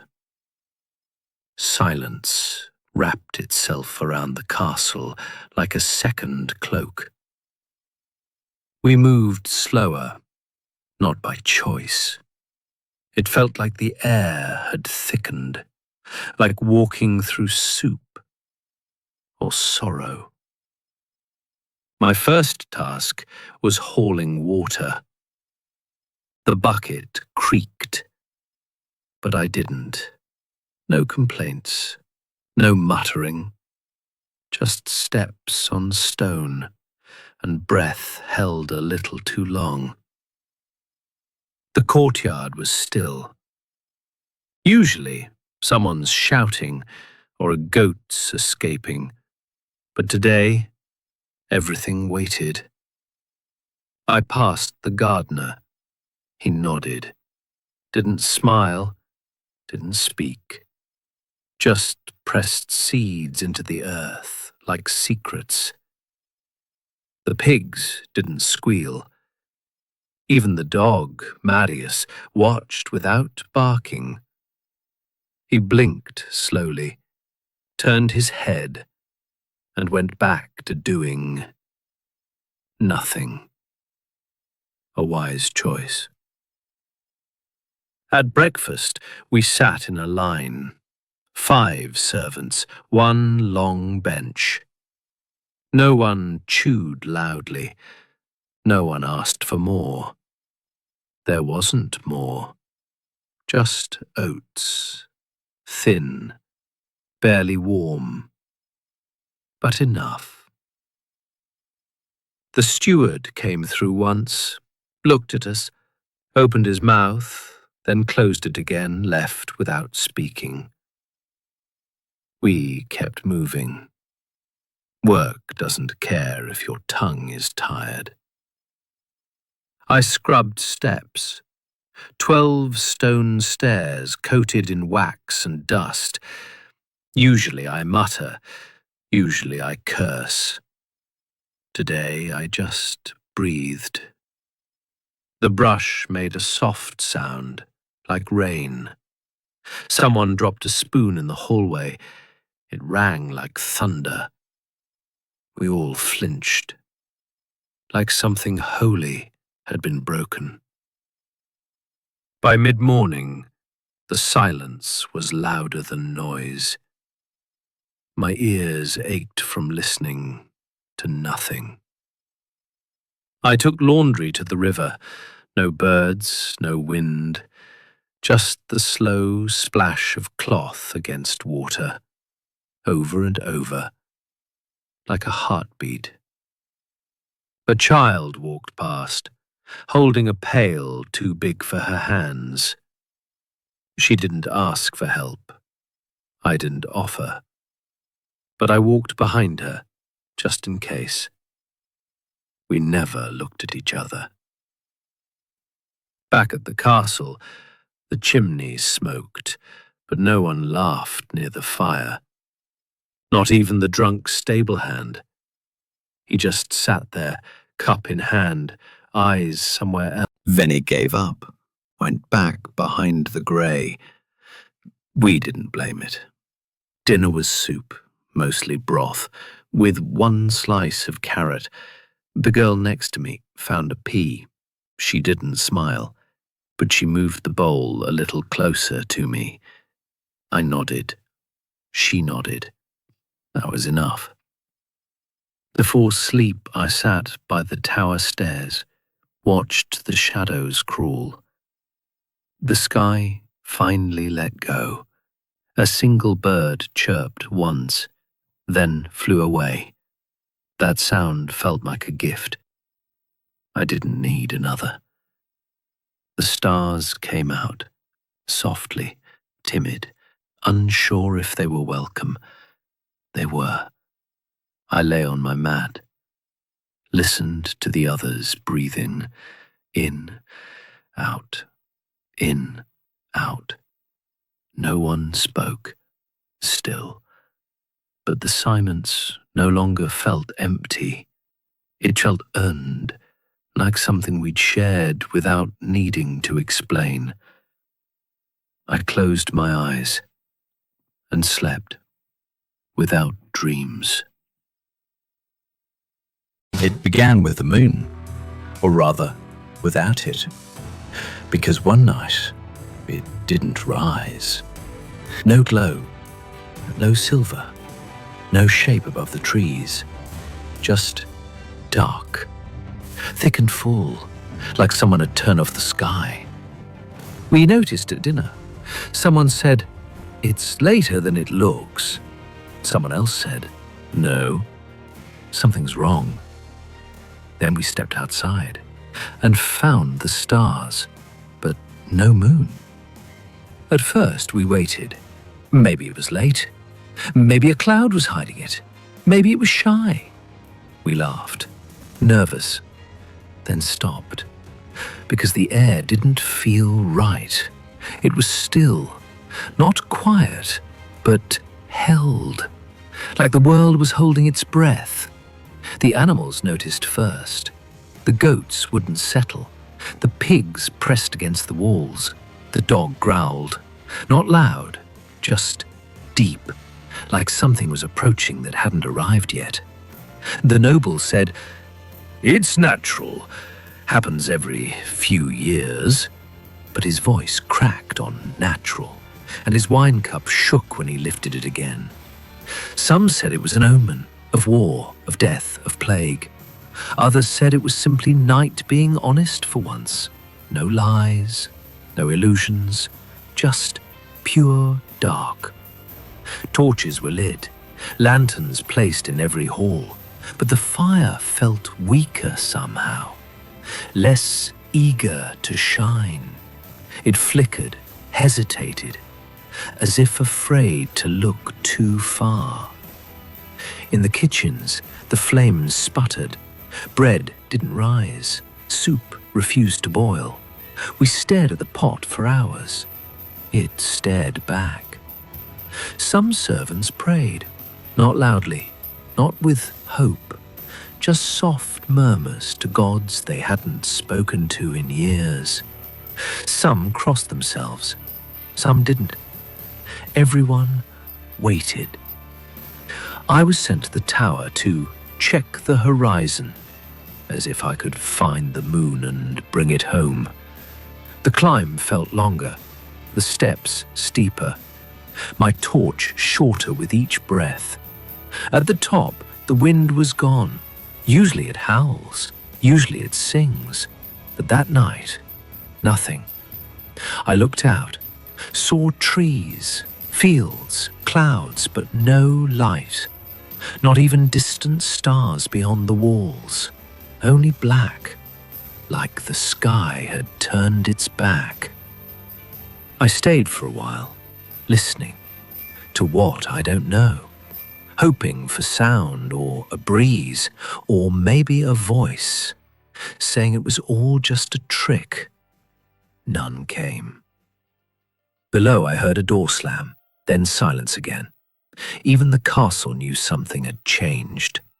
I came down, past the steward. He didn't ask, just looked at me. I shook my head. He looked older, just then, just for a second. One boy said he saw shapes moving in the trees, not animals, not people, just shapes, slow, waiting. We didn't argue. We didn't laugh. That night, all stories were true. By midnight, we sat together in the great hall. Every servant, every cook, even the guards, all awake, all pretending to be calm. I sat near the hearth, flames low, eyes heavy. The shadows on the walls were longer than they should have been. Some moved. Some didn't. I didn't ask which were real. Someone passed out bread. Dry. Hard. I chewed, slowly. Each bite felt like it echoed. The steward finally spoke. Said, "Get some sleep. The moon will return." But he said it like a question. I returned to my mat. The corridor felt endless. I used to fear the dark, but that night I respected it. I slept. Sort of. Dreamed of mirrors. All broken. All reflecting nothing. Then woke, breathless. Still no moon. But by dawn, a faint light crept in. Not warm, not golden, but something. A beginning. Birdsong. At last. And in the sky, low, shy, silver, the moon, thin, worn, ashamed maybe, but back. We didn't cheer, didn't cry. We just breathed and kept working. They called her a witch, said she cursed the crops, Made the cows birth still, whispered to the trees at night. I just knew her as Lena. She once gave me soup when I was sick, once mended a tear in my sleeve without asking for thanks. But someone's cow died. The moon vanished, and people wanted a reason they could set on fire. They dragged her from our hut at sunrise. She didn't scream, didn't fight, just walked with bare feet and quiet eyes. The noble declared her guilty, without trial, without question, without a name. He said, "She brought rot into the valley." The crowd nodded. Some crossed themselves. Some looked away. I stood at the edge, behind the blacksmith, too far to be seen, too close to forget. They tied her to the post with rope older than I am. The wood had burn marks already. She wasn't the first. A priest spoke. Long words, holy words. Words that sounded like fear dressed as faith. Then silence. Then the torch. The flames took a while to rise. At first, just smoke. Lena coughed, turned her face from the wind, then crackling, then heat, then the color, orange and red, bright against the grey morning. The birds didn't sing, not one. The fire touched her dress, then her hands. She didn't scream. She just looked up, at the sky, searching for something or someone. A girl beside me started crying. Her mother hushed her, said, "This is how we stay safe." Someone in the crowd spat. Someone else whispered a prayer. I said, "Nothing. What is there to say when a life turns to smoke?" The flames grew. She became less Lena and more ash. Hair to ember, skin to shadow, then just a figure inside fire. It smelled like meat and wool and something worse. We all smelled it and said nothing. When it was over, they didn't cheer. They just left. Back to work, back to sweeping, back to pretending they hadn't watched. I stayed. So did the blacksmith. He didn't speak, just stared at the coals like they owed him an answer. The rope had burned away, the post blackened, but still standing, always standing. Later, I walked past her hut. The door was open. Inside, dried herbs, a cracked bowl, a shawl on a chair. Nothing evil, nothing strange, just quiet and empty. I took the shawl, wrapped it around my shoulders. It smelled like smoke and lavender. I wore it all week. No one asked. That night, the wind changed, soft, warm, smelled like rain. They said the king was coming. The king, a man we'd only seen on coins, a name in oaths, a face painted in the chapel with eyes too blue to be real. We'd heard of him, of course, tall, wise, sent by God, or gold, depending who you asked. But none of that mattered, because the king was coming to our village, to our mud, our straw, our cracked stone. The castle changed overnight. The walls scrubbed with vinegar, the floors washed in rose water. They made us rehearse bowing for 2 hours. Yes, bowing. Apparently we bowed too fast, too clumsy, too much like peasants. The steward barked, "Grace, elegance, bend with reverence." I bent like my back didn't ache, like my stomach wasn't empty, like I cared. New banners were hung, red, gold. They shimmered in the wind like they were better than us. Maybe they were. We were told not to speak when he passed, not to blink too hard, not to breathe in his direction. His lungs were royal, after all. The cooks slaughtered 3 pigs, 1 cow, and baked 20 pies no one would touch except the king. 1 pie had gold dust on it. I didn't know you could eat gold. We can't eat bread half the time, but sure, let's eat coins. I was posted at the gates to help lower the drawbridge when the signal came. I waited for hours. The wind blew dust into my eyes, into my mouth.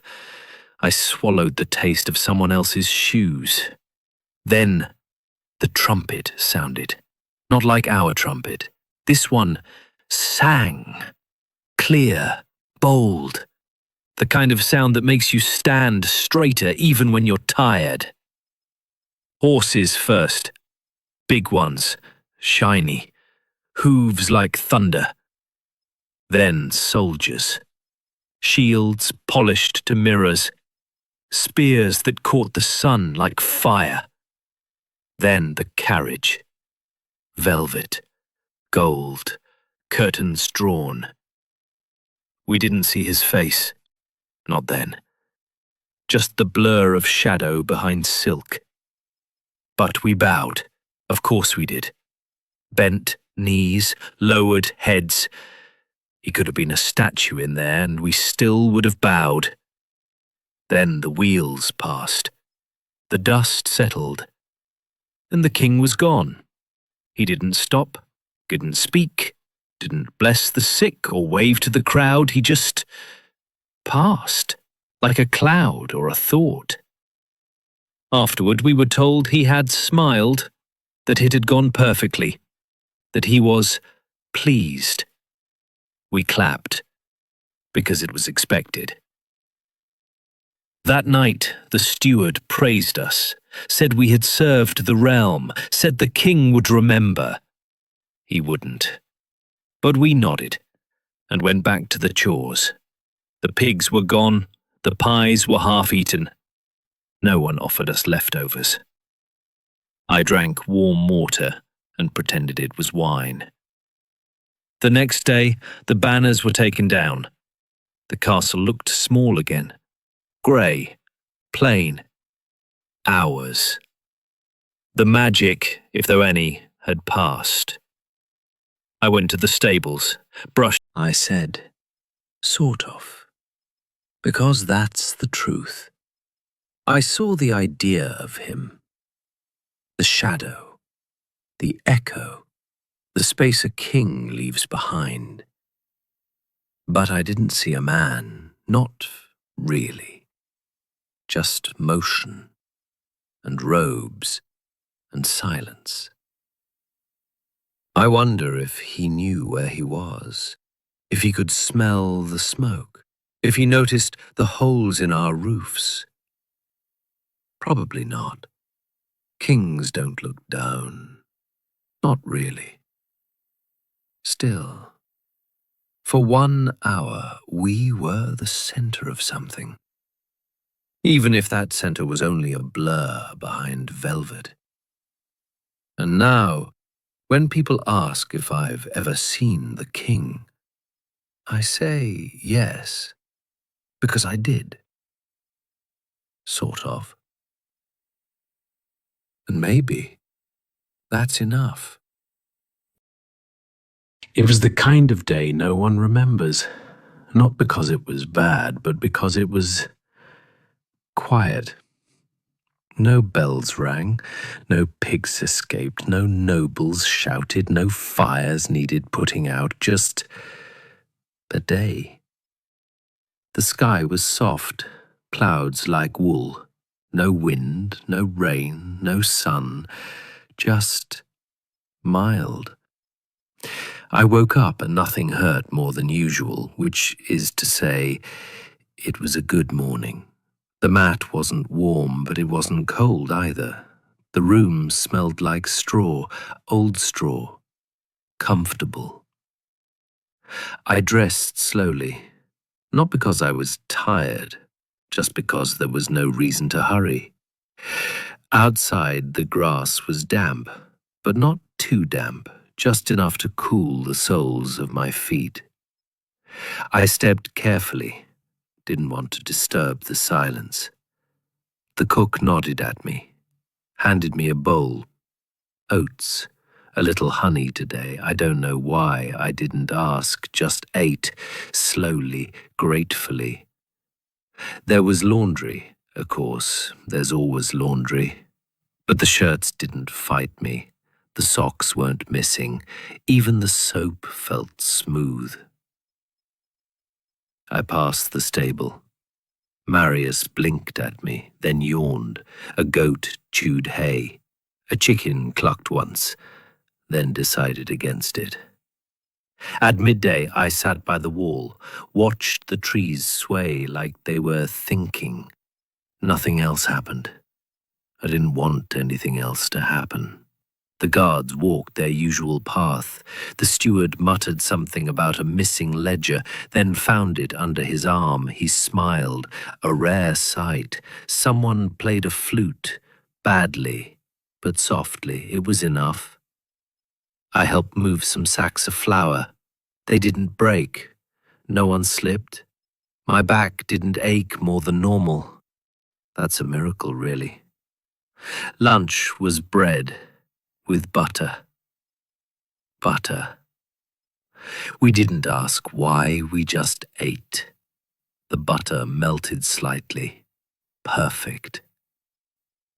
The castle cat curled up on a windowsill, didn't hiss at anyone, didn't steal food, just slept. I envied her. The bell rang once, then stopped. Wrong pull. Nobody cared. In the garden, The cabbages stood proud, the carrots hid well, the turnips were forgiving. The gardener hummed a song with no words. I hummed with him. We finished our tasks before sunset, not because we rushed, because nothing went wrong. Nothing. The fire in the great hall lit on the first try. The smoke rose straight. Dinner was warm, not hot, not cold, just warm. A potato, half an onion, a pinch of salt. I licked the bowl, no shame. Someone told a joke. Not a great one, but enough to make 3 people chuckle and 1 snort. We all smiled, even the steward. Even the old maid who never smiles. Before bed, I walked the courtyard once. The air was still, no ghosts, no sounds, just stone and moon and breath. I lay on my mat, a small, forgettable, wonderful day. And sometimes those are the ones worth remembering most. Because in a world of struggle and hunger and cold stone floors, a day when nothing happens feels like a gift. I closed my eyes, listened to the winds not blowing, heard the mice not scurrying, felt the world holding still, and I slept. Deeper than usual, softer than I'd expected. Because that night, there was nothing left to fear, nothing to fix, nothing to endure, just quiet and breath, and the promise that tomorrow might be just as kind. A chapter about fear, isolation, and acceptance. It didn't arrive with warning. No bells, no screams, no thunder from the hills. Just silence. That's how it begins. A man doesn't show up to the fields. A girl faints in the kitchens. The soup smells wrong. And then nothing is the same. They called it the pale death, or the grey cough, or simply the thing. People don't like long names when they're scared. The first to go was Thomas. He worked the stables. Strong, laughed too loud. One day, he coughed. Next day, he didn't come down from his bed. Third day, they carried him out, wrapped in an old rug. We didn't say goodbye. We didn't know how. Next was Elsa. She cleaned the west stairs, knew every creak by name. She didn't cough, just stopped waking. They said she looked peaceful. I didn't look. They started burning straw beds, then clothes, then tools. They said it helped. It didn't. The steward read out new rules. Don't touch. Don't drink from the shared cups. Sleep apart. Speak less. As if words could carry it. Maybe they could. The noble left, took his family, his horse and his dog. Said he'd return when it was safe. We didn't ask who he meant it was safe for. The chapel stayed open. The priest wore a mask that looked like a beak, said it kept the rot out. We sat 5 paces apart, prayed to gods we weren't sure were still listening. One morning, I woke and counted the beds in my hall. 5 were empty, the blankets neatly folded. That meant someone else had folded them. That meant they were gone. We stopped saying names. It hurt too much.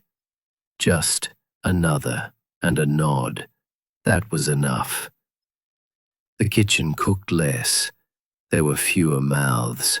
That's the only mercy of the plague. It feeds itself. I didn't cough. Not once. Not yet. But I felt it. In the way people looked at me, like I might disappear, like they'd miss me, or maybe they wouldn't. One night, I sat by the fire and didn't speak for 3 hours. No one asked me to. No one broke the silence. The mice didn't return to the rafters. The crow. She didn't knock, didn't wait, just left it.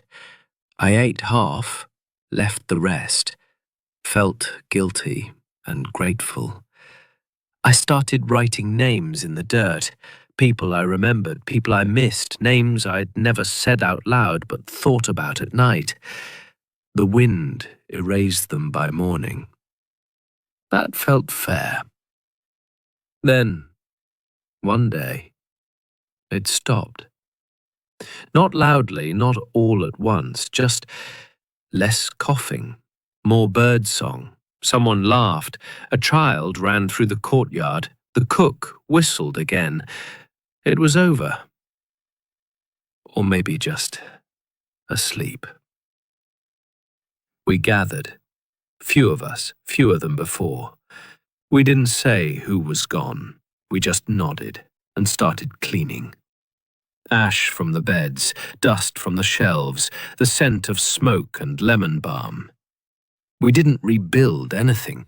We just returned to it. Same walls, same chores, same sky. But everything was different. The chapel bell rang again. It cracked on the second toll. No one fixed it. We liked it that way. The steward cried once, by the well. He didn't know I saw him. He wiped his face, said it was the dust. It wasn't. I slept better that week, tired in the bones, but at peace. Even grief gets tired eventually. The mat felt softer. The wind through the cracks sounded more like a song and less like a threat. I still write names in the dirt sometimes, then smooth them away. It helps. They say the plague may return someday. If it does, we'll know how to wait, how to survive, how to be quiet together. But for now, we live, not loudly, not perfectly, just gently. That winter was colder than any before it. We say that every year, but that year we meant it. The frost arrived early, before the leaves had finished falling, before we'd sealed the cracks in the stone walls, before we were ready. The steward said we had enough firewood. He was wrong. By mid-December, we were burning chairs. The nights were the worst. Stone floors turned to ice. Breath visible inside the hall. Water froze in the buckets. Bread turned hard before it was sliced. We layered everything we had. 2 tunics, 3 if you were lucky. Wool socks, then straw in the shoes, and still it wasn't enough. No one bathed. There was no water to spare. Even the pigs huddled in the kitchen for warmth. No one complained. There wasn't energy to complain. The youngest slept beside the hearth, rotated in shifts, an hour each. The flame never stopped. We made sure of that. If the fire went out, someone might not wake up. One morning, I touched the wall and felt nothing. Not cold, not warmth, just numb. My fingers had forgotten feeling. We shared beds, not out of kindness, out of necessity. 3 to a mattress, breath fogging each other's faces. Sometimes I woke up and forgot who was beside me. Didn't matter. We all had the same hope, that the sun would rise. Meals were thin, porridge and onion, turnip, if you could chew it. I stopped tasting things. It was easier that way. The noble never returned that season. Rumour said his southern estate had palm trees. I didn't know what that meant, but it sounded warm. The cat left, went into the woods one night, didn't come back. We said nothing. Some things are easier unsaid. Even the rats vanished, too cold for them. By midwinter, we were quiet all the time. Speech took breath, breath took heat, so we just nodded, pointed, whispered if needed. Someone started drawing on the frost-covered windows. Sun, bird, fire, hope in smudges. Then one morning, there was a sound, drip, then another, drip. The ice was melting. The first thaw. We smiled. Not much, just enough to feel our faces again. The sun peeked out, grey, pale, but real. We opened the windows, let in light, even if it came with cold. We needed both. That evening, the fire didn't feel like survival. It felt like company. We passed a bowl of stew, laughed at something. I forget what, doesn't matter. We laughed. And that was how it ended. Not with heat, not with a feast, just laughter and a flame that didn't flicker. We survived. Together. Quietly. Barely. But we did. And that's enough. We'd always had the river.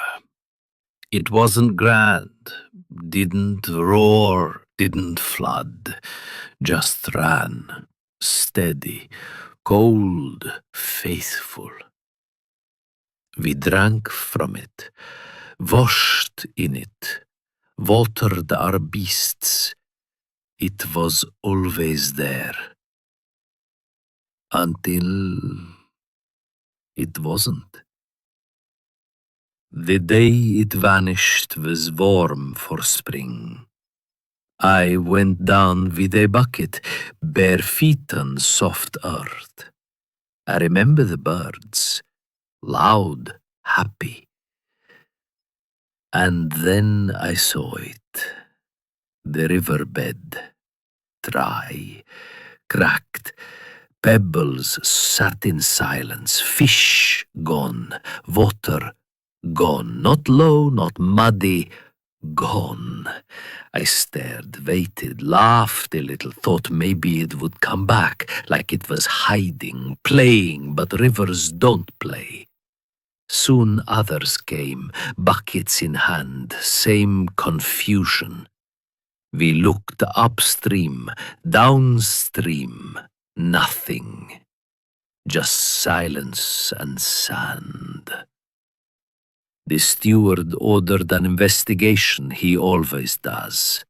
2 boys walked upriver, said they found a patch of reeds still wet, but no source, no stream, just damp ground and questions.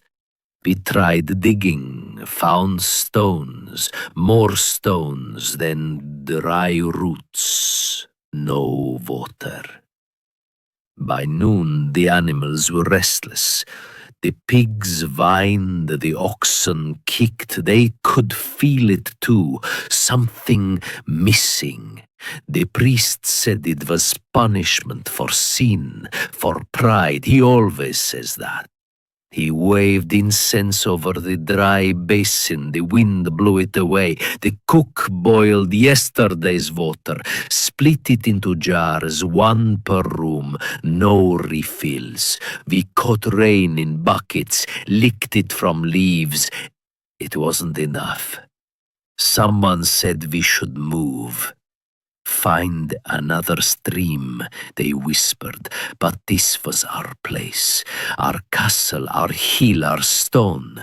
We don't leave for water. We wait for it to come back. Days passed, we drank less, worked slower, lips cracked, voices rasped. We still whispered stories at night, just shorter ones. The garden wilted, cabbages shriveled, turnips turned bitter, still we chewed. One girl offered to dig a new well, we laughed, then let her try. She found nothing but clay. One morning I woke to mist, thick, cold, damp. I opened the shutter and saw water dripping from the trees, not a river, but a beginning. By nightfall a puddle had formed in the basin, small, still but moving. Then more. Not a flood, not a rush, just a thin stream crawling its way home. We watched it in silence, no cheering, no bells, just breath and stillness. The next morning, the fish were back, tiny, darting, alive. We filled our buckets, sipped slow like it was a gift we hadn't earned. No one knows why it left or why it returned. Some say magic, some say curse. I say rivers grow tired too. Sometimes they leave just to see if we notice. We did, and we never forgot. She didn't have a name. Or maybe she had too many. Some called her Willow, others Mist. The steward called her a bother. I called her the girl who spoke to crows. She came one autumn, just as the leaves began to fall.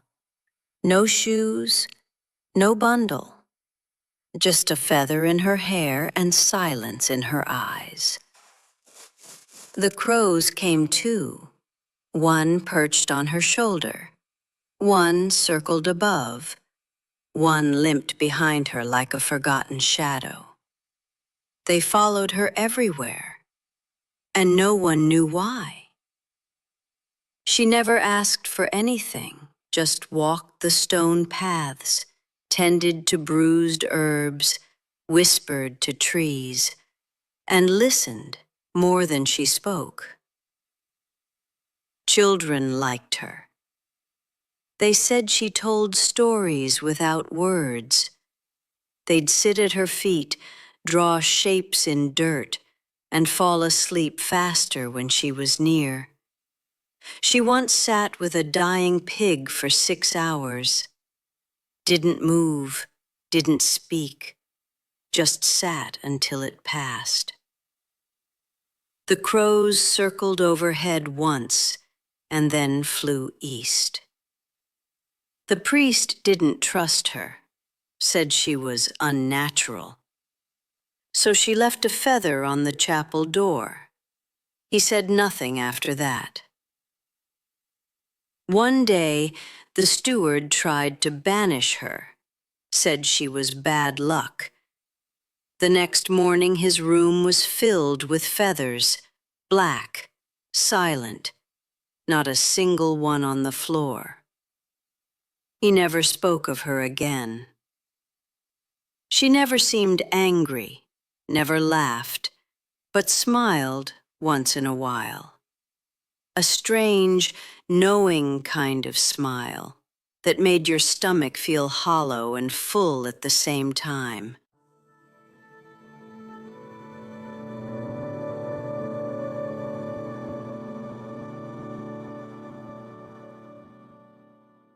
They say the crows still follow her, somewhere beyond the forest, where the air is thinner and the moon stays out longer. The children still tell her stories, still draw her in chalk, always with wings. And me? I keep watch. Every morning before the sun rises, I stand on the wall and listen. Sometimes I hear nothing. Sometimes I hear wings. And when I do, I smile. Not because I think she's coming back, but because I know somewhere she still listens. And that's enough. So, that was life. The kind of life few remember. But many lived. Quiet days, long nights, moments of warmth and hardship. Stories that never made it into books. But now they live here with you, if you're still awake. Thank you for walking these worn stone halls, for lighting the fire, for listening to the world as it once was. And if you're already asleep, that's just fine too. That's what this story was for. The river still runs, the bread still bakes, the birds still circle over quiet towers. Somewhere, a fire glows in a castle no one remembers, and a tired peasant lays down their head in peace. Rest well. Dream gently. And when you wake, come back. There are more stories waiting in the dark.